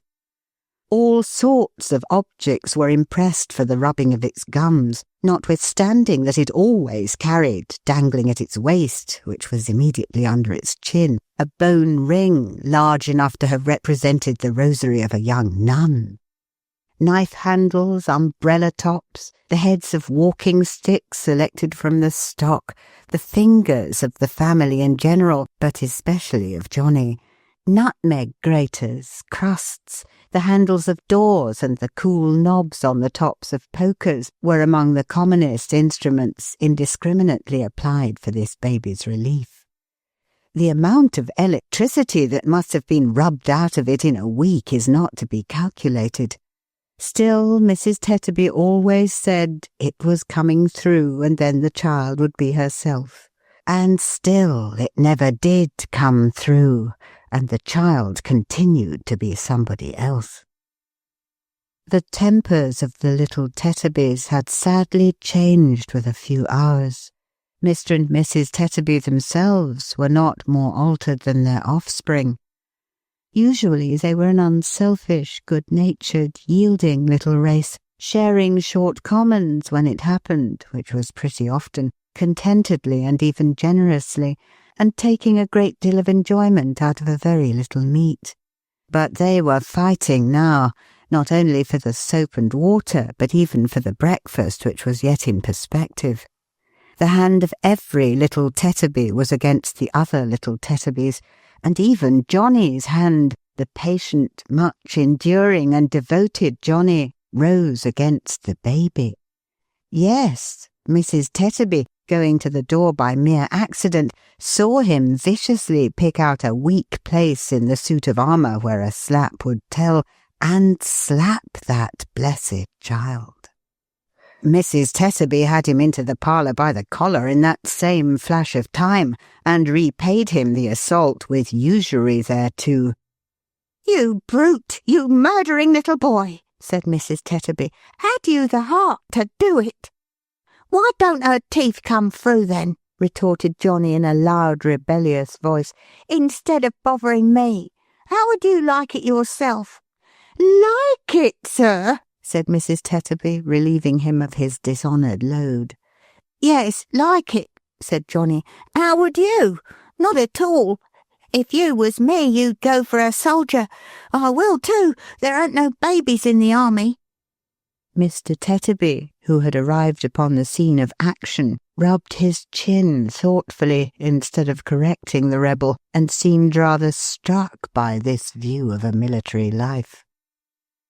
"I wish I was in the army myself if the child's in the right," said Mrs. Tetterby, looking at her husband, "for I have no peace of my life here. I'm a slave, a Virginia slave." Some indistinct association with their weak descent on the tobacco trade, perhaps, suggested this aggravated expression to Mrs. Tetterby. "I never have a holiday or any pleasure at all from year's end to year's end. Why, Lord bless and save the child," said Mrs. Tetterby, shaking the baby with an irritability hardly suited to so pious an aspiration. "What's the matter with her now?" Not being able to discover, and not rendering the subject much clearer by shaking it, Mrs. Tetterby put the baby away in a cradle, and folding her arms, sat rocking it angrily with her foot. "How you stand there, Dolphus?" said Mrs. Tetterby to her husband. "Why don't you do something?" "Because I don't care about doing anything," Mr. Tetterby replied. "I am sure I don't," said Mrs. Tetterby. "I'll take my oath I don't," said Mr. Tetterby. A diversion arose here among Johnny and his 5 younger brothers, who, in preparing the family breakfast table, had fallen to skirmishing for the temporary possession of the loaf, and were buffeting one another with great heartiness, the smallest boy of all, with precocious discretion, hovering outside the knot of combatants and harassing their legs. Into the midst of this fray, Mr. and Mrs. Tetterby both precipitated themselves with great ardour, as if such ground were the only ground on which they could now agree, and having, with no visible remains of their late soft-heartedness, laid about them without any lenity and done much execution, resumed their former relative positions. "You had better read your paper than do nothing at all," said Mrs. Tetterby. "What's there to read in a paper?" returned Mr. Tetterby with excessive discontent. What? Said Mrs. Tetterby. Police? It's nothing to me, said Tetterby. What do I care what people do or are done to? Suicides, suggested Mrs. Tetterby. No business of mine, replied her husband. Births, deaths and marriages, are those nothing to you? Said Mrs. Tetterby.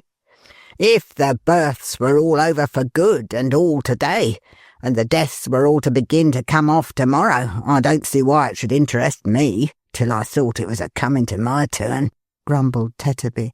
As to marriages, I've done it myself. I know quite enough about them. To judge from the dissatisfied expression of her face and manner, Mrs. Tetterby appeared to entertain the same opinions as her husband, but she opposed him nevertheless for the gratification of quarrelling with him. Oh, you're a consistent man, said Mrs. Tetterby, and you, with the screen of your own making there, made of nothing else but bits of newspapers which you sit and read to the children by the half-hour together. Say used to, if you please, returned her husband. You won't find me doing so any more. I'm wiser now. Bah! Wiser indeed, said Mrs. Tetterby. Are you better? The question sounded some discordant note in Mr. Tetterby's breast. He ruminated dejectedly and passed his hand across and across his forehead. Better, murmured Mr. Tetterby. I don't know as any of us are better or happier either. Better, is it? He turned to the screen and traced about it with his finger until he found a certain paragraph of which he was in quest.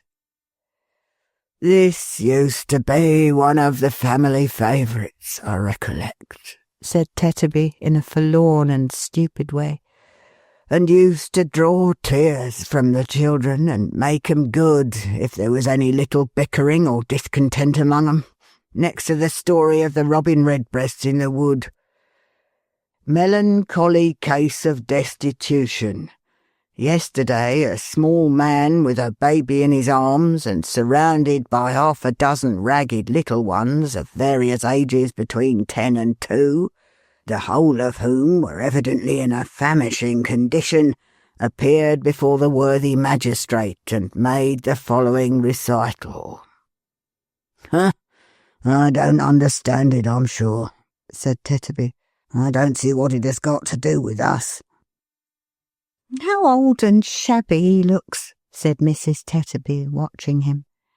I never saw such a change in a man. Oh, dear me, dear me, dear me, it was a sacrifice. What was a sacrifice? Her husband sourly inquired. Mrs. Tetterby shook her head, and without replying in words, raised a complete sea-storm about the baby by her violent agitation of the cradle. If you mean your marriage was a sacrifice, my good woman, said her husband. I do mean it, said his wife. Why, then I mean to say, pursued Mr. Tetterby as sulkily and surlily as she, that there are 2 sides to that affair, and that I was the sacrifice, and that I wish the sacrifice hadn't been accepted. I wish it hadn't, Tetterby, with all my heart and soul, I do assure you, said his wife. You can't wish it more than I do, Tetterby. I don't know what I saw in her, muttered the newsman, I'm sure. Certainly if I saw anything, it's not there now. I was thinking so last night after supper by the fire. She's fat, she's ageing, she won't bear comparison with most other women. He's common-looking, he has no hair with him. He's small, he's beginning to stoop, and he's getting bald, muttered Mrs. Tetterby. I must have been half out of my mind when I did it, muttered Mr. Tetterby. My senses must have forsook me. That's the only way in which I can explain it to myself, said Mrs. Tetterby with elaboration. In this mood they sat down to breakfast. The little Tetterbys were not habituated to regard that meal in the light of a sedentary occupation, but discussed it as a dance or trot, rather resembling a savage ceremony in the occasional shrill whoops and brandishings of bread and butter with which it was accompanied, as well as in the intricate filings off into the street and back again, and the hoppings up and down the doorsteps which were incidental to the performance. In the present instance, the contentions between these Tetterby children for the milk and water jug, common to all which stood upon the table, presented so lamentable an instance of angry passions risen very high indeed, that it was an outrage on the memory of Dr. Watts. It was not until Mr. Tetterby had driven the whole herd out at the front door that a moment's peace was secured, and even that was broken by the discovery that Johnny had surreptitiously come back, and was at that instant choking in the jug like a ventriloquist in his indecent and rapacious haste. "These children will be the death of me at last," said Mrs. Tetterby after banishing the culprit. "And the sooner the better, I think." "Poor people," said Mr. Tetterby, "ought not to have children at all. They give us no pleasure." He was at that moment taking up the cup which Mrs. Tetterby had rudely pushed towards him, and Mrs. Tetterby was lifting her own cup to her lips, when they were both stopped as if they were transfixed. "Here, mother, father," cried Johnny, running into the room. "Here's Mrs. William coming down the street." And if ever, since the world began, a young boy took a baby from a cradle with the care of an old nurse, and hushed and soothed it tenderly, and tottered away with it cheerfully, Johnny was that boy, and Moloch was that baby, as they went out together. Mr. Tetterby put down his cup. Mrs. Tetterby put down her cup. Mr. Tetterby rubbed his forehead. Mrs. Tetterby rubbed hers. Mr. Tetterby's face began to smooth and brighten. Mrs. Tetterby's began to smooth and brighten. "Why, Lord forgive me," said Mr. Tetterby to himself. "What evil tempers have I been giving way to? What has been the matter here?" "How could I ever treat him ill again after all I said and felt last night?"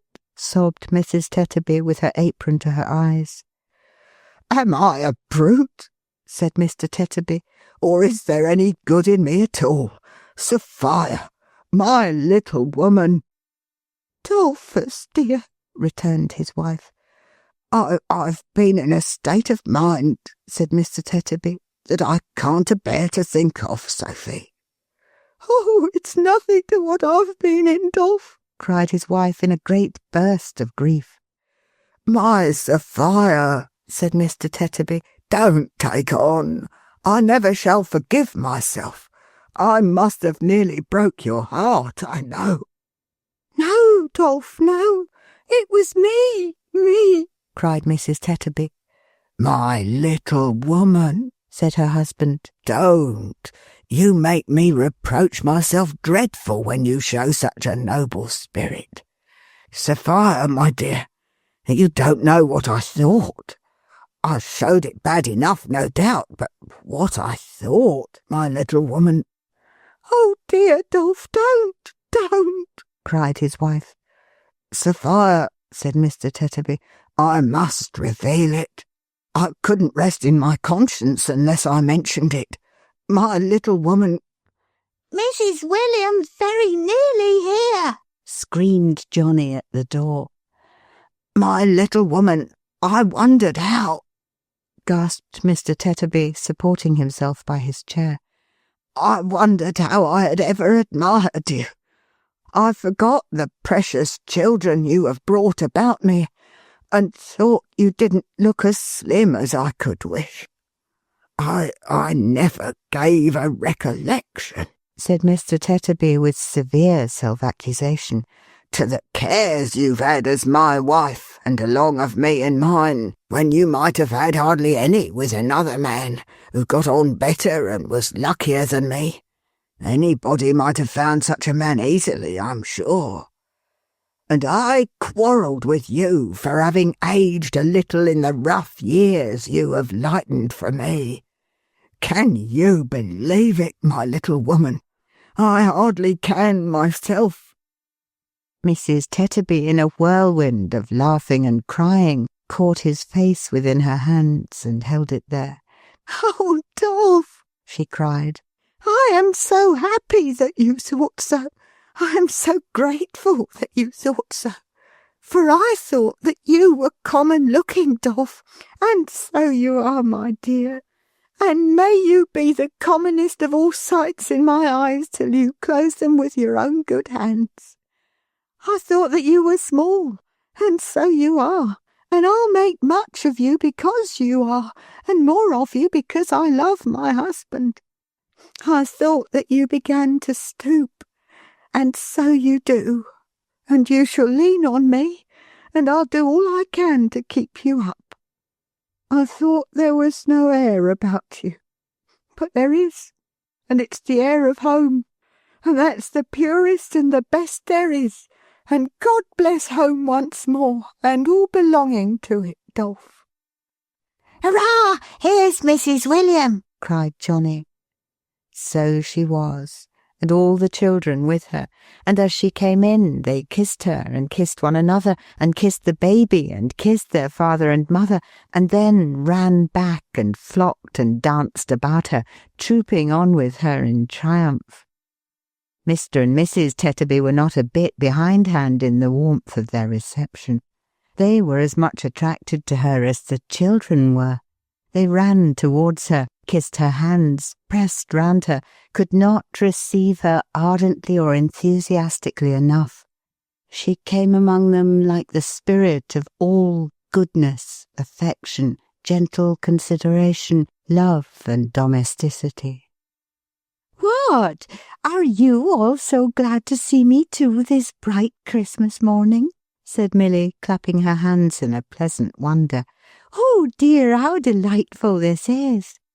More shouting from the children, more kissing, more trooping round her, more happiness, more love, more joy, more honour on all sides than she could bear. "Oh dear," said Milly, "what delicious tears you make me shed! How can I ever have deserved this? What have I done to be so loved?" "Who can help it?" cried Mr. Tetterby. "Who can help it?" cried Mrs. Tetterby. "Who can help it?" echoed the children in a joyful chorus, and they danced and trooped about her again, and clung to her, and laid their rosy faces against her dress, and kissed and fondled it, and could not fondle it or her enough. "I never was so moved," said Milly, drying her eyes, "as I have been this morning. I must tell you as soon as I can speak. Mr. Redlaw came to me at sunrise, and with a tenderness in his manner, more as if I had been his darling daughter than myself, implored me to go with him to where William's brother George is lying ill. We went together, and all the way along he was so kind and so subdued, and seemed to put such trust and hope in me that I could not help crying with pleasure. When we got to the house, we met a woman at the door. Somebody had bruised and hurt her, I am afraid, who caught me by the hand and blessed me as I passed." "She was right," said Mr. Tetterby. Mrs. Tetterby said she was right. All the children cried out she was right. "Ah, but there's more than that," said Milly. "When we got upstairs into the room, the sick man, who had lain for hours in a state from which no effort could rouse him, rose up in his bed, and bursting into tears, stretched out his arms to me, and said that he had led a misspent life, but that he was truly repentant now in his sorrow for the past, which was all as plain to him as a great prospect from which a dense black cloud had cleared away, and that he entreated me to ask his poor old father for his pardon and his blessing, and to say a prayer beside his bed. And when I did so, Mr. Redlaw joined in it so fervently, and then so thanked me, and thanked heaven, that my heart quite overflowed, and I could have done nothing but sob and cry, if the sick man had not begged me to sit down by him, which made me quiet, of course. As I sat there, he held my hand in his until he sunk in a doze, and even then, when I withdrew my hand to leave him to come here, which Mr. Redlaw was very earnest indeed in wishing me to do, his hand felt for mine, so that someone else was obliged to take my place and make believe to give him my hand back. Oh dear, said Milly, sobbing. How thankful and happy I should feel, and do feel, for all this. While she was speaking, Redlaw had come in, and after pausing for a moment to observe the group of which he was the centre, had silently ascended the stairs. Upon those stairs he now appeared again, remaining there while the young student passed him and came running down. Kind nurse, gentlest, best of creatures, he said, falling on his knee to her and catching at her hand. Forgive my cruel ingratitude. Oh dear, cried Milly innocently. Here's another of them. Oh dear, here's somebody else who likes me. What shall I ever do? The guileless, simple way in which she said it, and in which she put her hands before her eyes and wept for very happiness, was as touching as it was delightful. I was not myself, he said. I don't know what it was. It was some consequence of my disorder, perhaps. I was mad. But I am so no longer. Almost as I speak, I am restored. I heard the children crying out your name, and the shade passed from me at the very sound of it. Oh, don't weep, dear Milly. If you could read my heart, and only know with what affection and what grateful homage it is glowing, you would not let me see you weep. It is such deep reproach. No, said Milly. It's not that. It's not indeed. It's joy. It's wonder that you should think it necessary to ask me to forgive so little, and yet it's pleasure that you do. And will you come again? And will you finish the little curtain? No, said Milly, drying her eyes and shaking her head. You won't care for my needlework now. Is it forgiving me to say that? She beckoned him aside and whispered in his ear. There is news from your home, Mr. Edmund. News? How? Either you're not writing when you were very ill, or the change in your handwriting when you began to be better created some suspicion of the truth. However that is, but you're sure you'll not be the worse for any news, if it's not bad news? Sure. Then there's someone come, said Milly. My mother? Asked the student, glancing round involuntarily towards Redlaw, who had come down from the stairs. Hush, no, said Milly. It can be no one else. Indeed, said Milly. Are you sure? It is not. Before he could say more, she put her hand close upon his mouth. Yes, it is, said Milly. The young lady, she is very like the miniature, Mr. Edmund, but she is prettier, was too unhappy to rest without satisfying her doubts, and came up last night with a little servant maid. As you always dated your letters from the college, she came there, and before I saw Mr. Redlaw this morning, I saw her. She likes me too, said Milly. Oh dear, that's another. This morning? Where is she now? Why, she is now, said Milly, advancing her lips to his ear, in my little parlour in the lodge, and waiting to see you. He pressed her hand and was darting off, but she detained him. Mr. Redlaw is much altered, and has told me this morning that his memory is impaired. Be very considerate to him, Mr. Edmund. He needs that from us all. The young man assured her by a look that her caution was not ill bestowed, and as he passed the chemist on his way out, bent respectfully and with an obvious interest before him.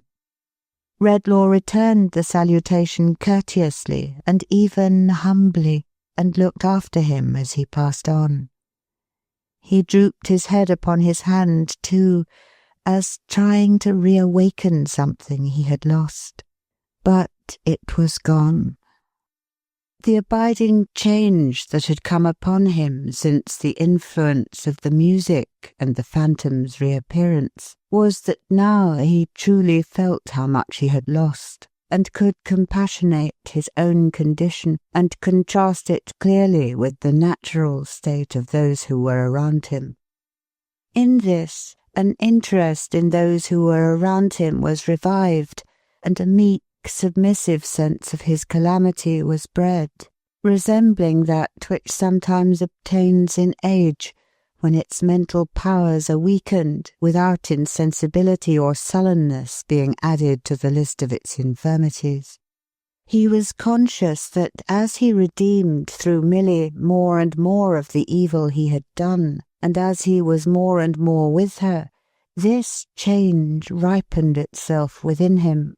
Therefore, and because of the attachment she inspired him with, but without other hope, he felt that he was quite dependent on her, and that she was his staff in his affliction. So when she asked him whether they should go home now to where the old man and her husband were, and he readily replied yes, being anxious in that regard, he put his arm through hers and walked beside her. Not as if he were the wise and learned man to whom the wonders of nature were an open book, and hers were the uninstructed mind, but as if their two positions were reversed, and he knew nothing, and she all. He saw the children throng about her and caress her as he and she went away together thus out of the house. He heard the ringing of their laughter and their merry voices. He saw their bright faces clustering around him like flowers.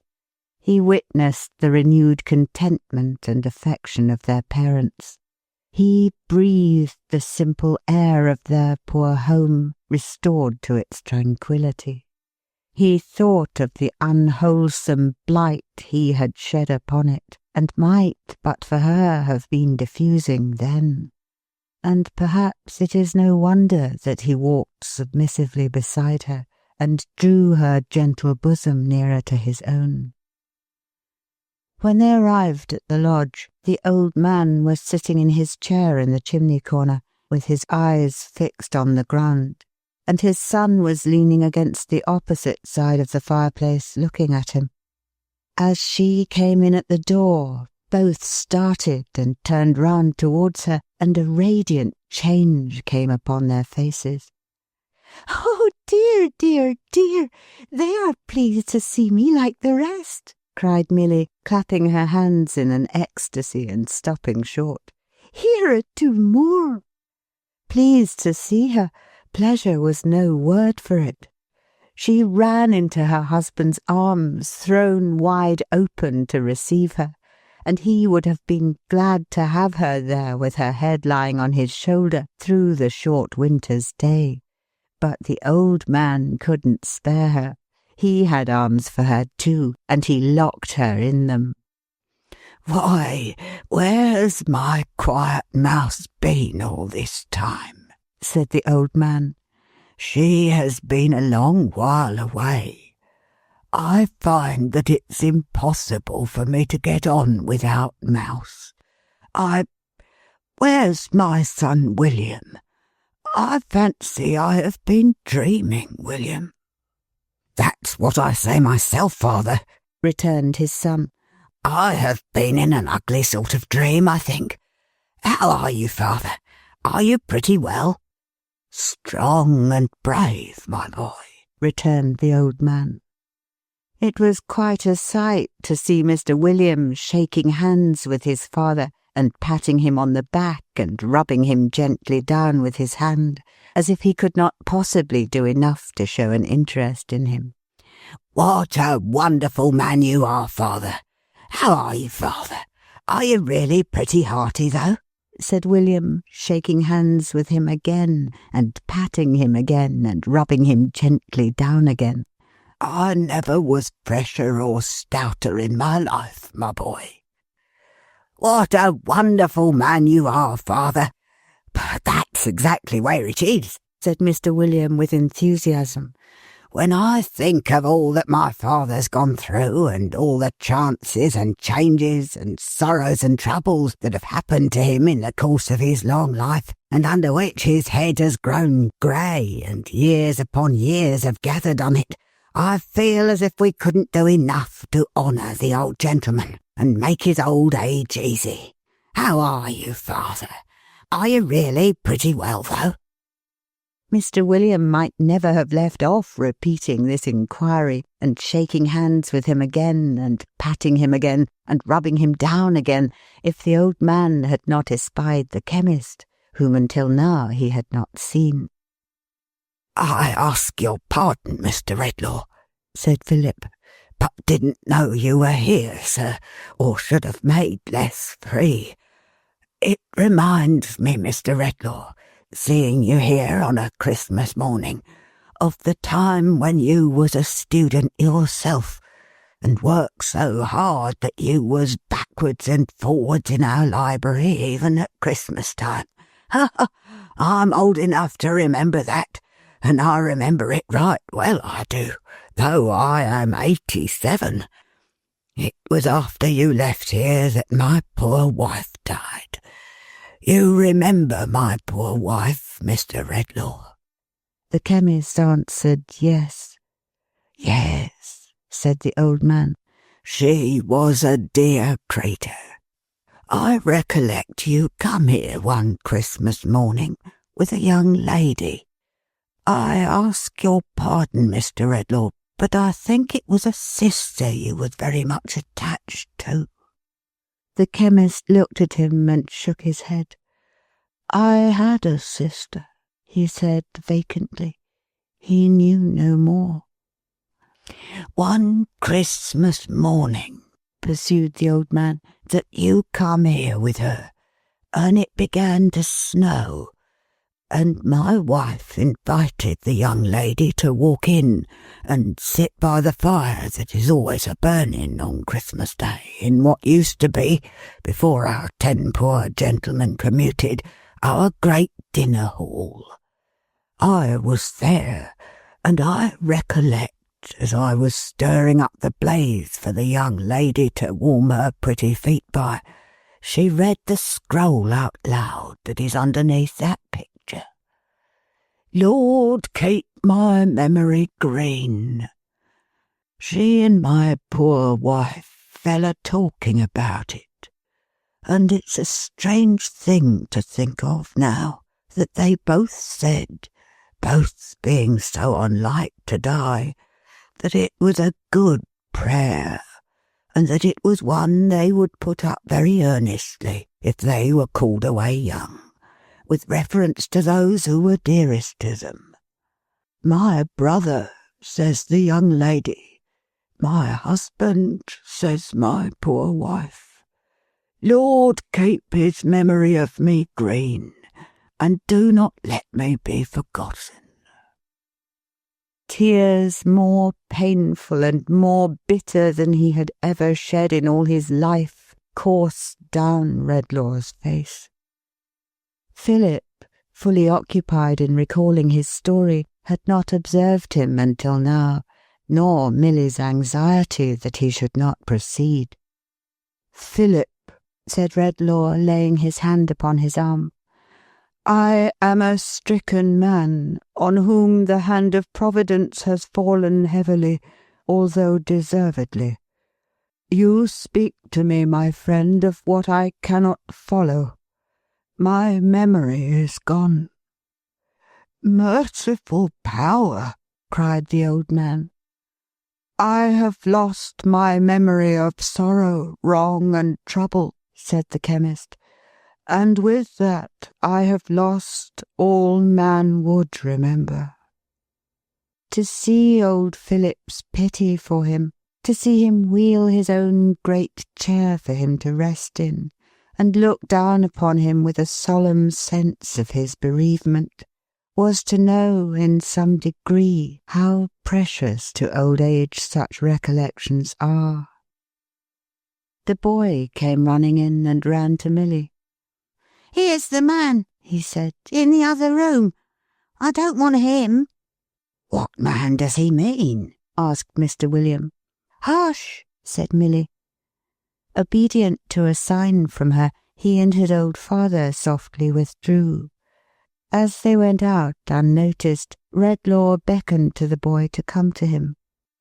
"I like the woman best," he answered, holding to her skirts. "You are right," said Redlaw with a faint smile. "But you needn't fear to come to me. I am gentler than I was. Of all the world to you, poor child." The boy still held back at first, but yielding little by little to her urging, he consented to approach, and even to sit down at his feet. As Redlaw laid his hand upon the shoulder of the child, looking on him with compassion and a fellow-feeling, he put out his other hand to Milly. She stooped down on that side of him so that she could look into his face, and after silence said, "Mr. Redlaw, may I speak to you?" "Yes," he answered, fixing his eyes upon her. "Your voice and music are the same to me." "May I ask you something?" "What you will." "Do you remember what I said when I knocked at your door last night, about one who was your friend once, and who stood on the verge of destruction?" "Yes, I remember," he said with some hesitation. "Do you understand it?" He smoothed the boy's hair, looking at her fixedly the while, and shook his head. "This person," said Milly in her clear, soft voice, which her mild eyes looking at him made clearer and softer, "I found soon afterwards. I went back to the house, and with heaven's help traced him. I was not too soon. Very little, and I should have been too late." He took his hand from the boy, and laying it on the back of that hand of hers, whose timid and yet earnest touch addressed him no less appealingly than her voice and eyes, looked more intently on her. "He is the father of Mr. Edmund, the young gentleman we saw just now. His real name is Longford. You recollect the name?" "I recollect the name." "And the man?" "No, not the man. Did he ever wrong me?" "Yes." "Ah, then it's hopeless, hopeless." He shook his head and softly beat upon the hand he held, as though mutely asking her commiseration. "I did not go to Mr. Edmund last night," said Milly. "You will listen to me just the same as if you did remember all?" "To every syllable you say." "Both because I did not know then that this really was his father, and because I was fearful of the effect of such intelligence upon him after his illness, if it should be. Since I have known who this person is, I have not gone either, but that is for another reason. He has long been separated from his wife and son, has been a stranger to his home almost from this son's infancy, I learn from him, and has abandoned and deserted what he should have held most dear. In all that time he has been falling from the state of a gentleman more and more, until—" She rose up hastily, and going out for a moment, returned, accompanied by the wreck that Redlaw had beheld last night. "Do you know me?" asked the chemist. "I should be glad," returned the other, "and that is an unwonted word for me to use, if I could answer no." The chemist looked at the man, standing in self-abasement and degradation before him. and would have looked longer in an ineffectual struggle for enlightenment, but that Milly resumed her late position by his side and attracted his attentive gaze to her own face. "See how low he is sunk, how lost he is," she whispered, stretching out her arm towards him without looking from the chemist's face. "If you could remember all that is connected with him, do you not think it would move your pity to reflect that one you ever loved, do not let us mind how long ago, or in what belief that he has forfeited, should come to this?" "I hope it would," he answered. "I believe it would." His eyes wandered to the figure standing near the door, but came back speedily to her, on whom he gazed intently, as if he strove to learn some lesson from every tone of her voice and every beam of her eyes. "I have no learning, and you have much," said Milly. "I am not used to think, and you are always thinking. May I tell you why it seems to me a good thing for us to remember wrong that has been done us?" "Yes." "That we may forgive it." "Pardon me, great heaven," said Redlaw, lifting up his eyes, "for having thrown away thine own high attribute." "And if," said Milly, "if your memory should one day be restored, as we will hope and pray it may be, would it not be a blessing to you to recall at once a wrong and its forgiveness?" He looked at the figure by the door and fastened his attentive eyes on her again. A ray of clearer light appeared to him to shine into his mind from her bright face. "He cannot go to his abandoned home. He does not seek to go there. He knows that he could only carry shame and trouble to those he had so cruelly neglected, and that the best reparation he can make them now is to avoid them. A very little money, carefully bestowed, would remove him to some distant place where he might live and do no wrong, and make such atonement as is left within his power for the wrong he has done. To the unfortunate lady who is his wife, and to his son, this would be the best and kindest boon that their best friend could give them. One, too, that they need never know of. And to him, shattered in reputation, mind, and body, it might be salvation." He took her head between his hands and kissed it, and said, "It shall be done. I trust to you to do it for me, now and secretly, and to tell him that I would forgive him, if I were so happy as to know for what."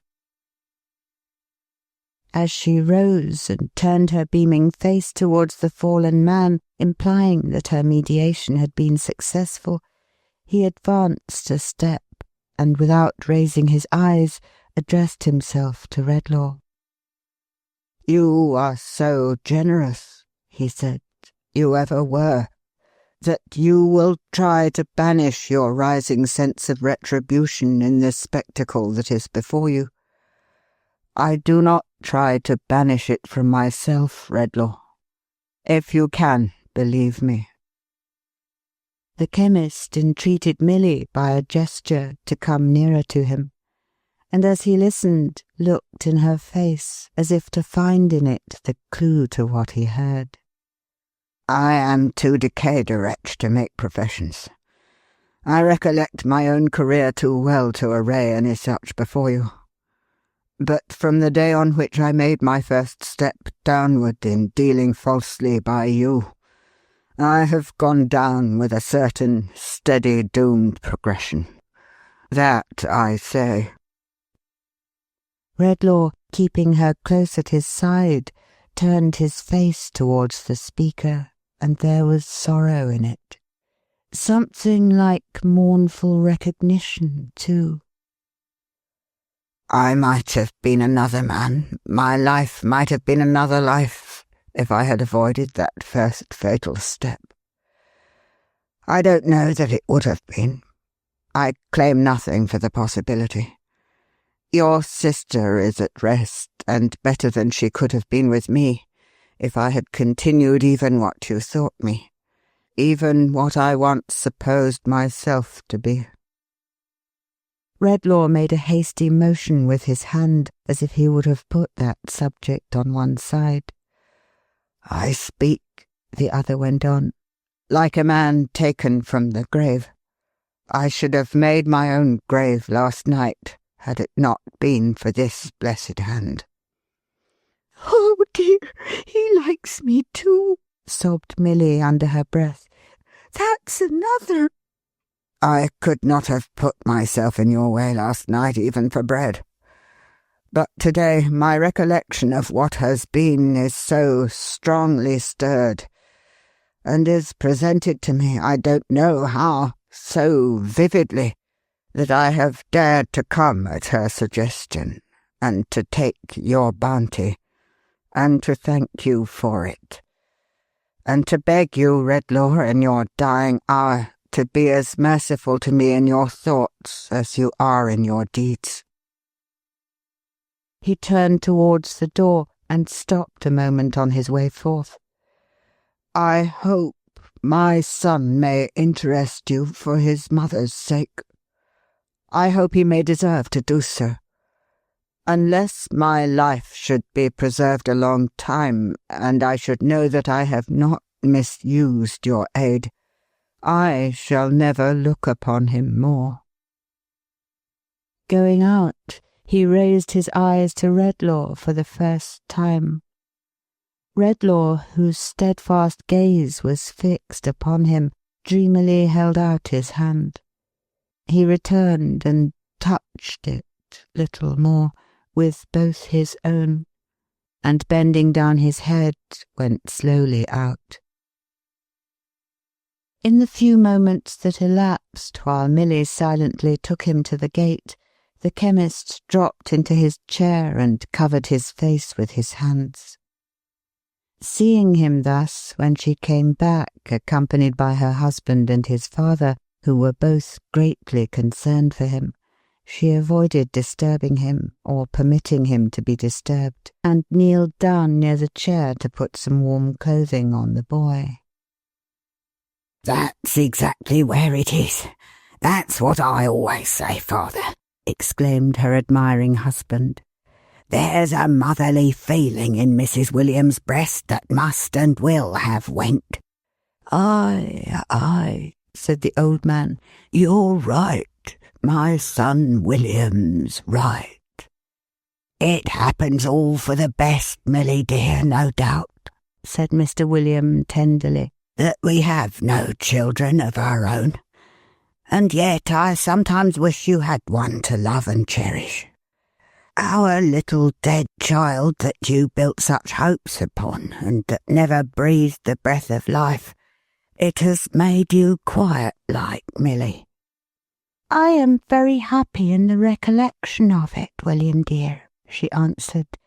I think of it every day. I was afraid you thought of it a good deal. Don't say afraid. It is a comfort to me. It speaks to me in so many ways.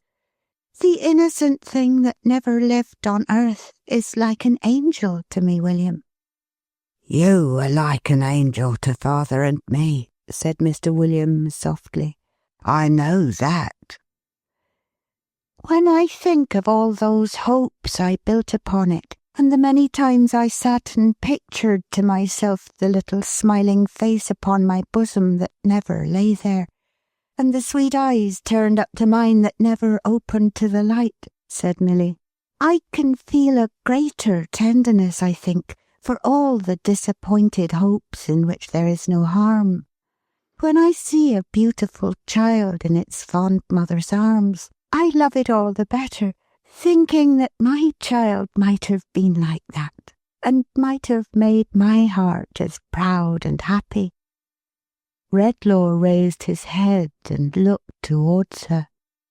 All through life it seems by me, she continued, to tell me something. For poor neglected children, my little child pleads as if it were alive, and had a voice I knew with which to speak to me. When I hear of youth in suffering or shame, I think that my child might have come to that perhaps, and that God took it from me in his mercy. Even in age and grey hair such as father's is at present, saying that it too might have lived to be old, long and long after you and I were gone, and to have needed the respect and love of younger people. Her quiet voice was quieter than ever as she took her husband's arm and laid her head against it. Children love me so that sometimes I half fancy, it's a silly fancy, William, they have some way I don't know of feeling for my little child, and me, and understanding why their love is precious to me. If I have been quiet since, I have been more happy, William, in 100 ways. Not least happy, dear, in this, that even when my little child was born and dead but a few days, and I was weak and sorrowful, and could not help grieving a little, the thought arose that if I tried to lead a good life, I should meet in heaven a bright creature who would call me mother. Redlaw fell upon his knees with a loud cry. "O thou," he said, "who through the teaching of pure love has graciously restored me to the memory which was the memory of Christ upon the cross, and of all the good who perished in his cause, receive my thanks and bless her." Then he folded her to his heart, and Milly, sobbing more than ever, cried as she laughed, "He is come back to himself. He likes me very much indeed, too. Oh dear, dear, dear me! Here's another!" Then the student entered, leading by the hand a lovely girl who was afraid to come. And Redlaw, so changed towards him, seeing in him and his youthful choice the softened shadow of that chastening passage in his own life, to which, as to a shady tree, the dove, so long imprisoned in his solitary ark, might fly for rest and company, fell upon his neck, entreating them to be his children. Then, as Christmas is a time in which, of all times in the year, the memory of every remediable sorrow, wrong, and trouble in the world around us should be active with us, not less than our own experiences for all good, he laid his hand upon the boy, and silently calling him to witness who laid his hand on children in old time, rebuking in the majesty of his prophetic knowledge those who kept them from him, vowed to protect him, teach him, and reclaim him. Then he gave his right hand cheerily to Philip, and said that they would that day hold a Christmas dinner in what used to be, before the 10 poor gentlemen commuted, their great dinner hall, and that they would bid to it as many of that Swidger family, who his son had told him were so numerous that they might join hands and make a ring round England, as could be brought together on so short a notice. And it was that day done. There were so many Swidgers there, grown up and children, that an attempt to state them in round numbers might engender doubts in the distrustful of the veracity of this history. Therefore the attempt shall not be made. But there they were, by dozens and scores, and there was good news and good hope there ready for them of George, who had been visited again by his father and brother and by Milly, and again left in a quiet sleep. There, present at the dinner too, were the Tetterbys, including young Adolphus, who arrived in his prismatic comforter in good time for the beef. Johnny and the baby were too late, of course, and came in all on one side, the one exhausted, the other in a supposed state of double tooth. But that was customary and not alarming.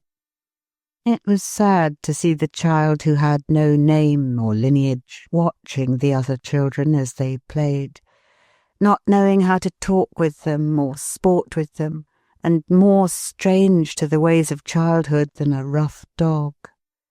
It was sad, though in a different way, to see what an instinctive knowledge the youngest children there had of his being different from all the rest, and how they made timid approaches to him with soft words and touches, and with little presents, that he might not be unhappy.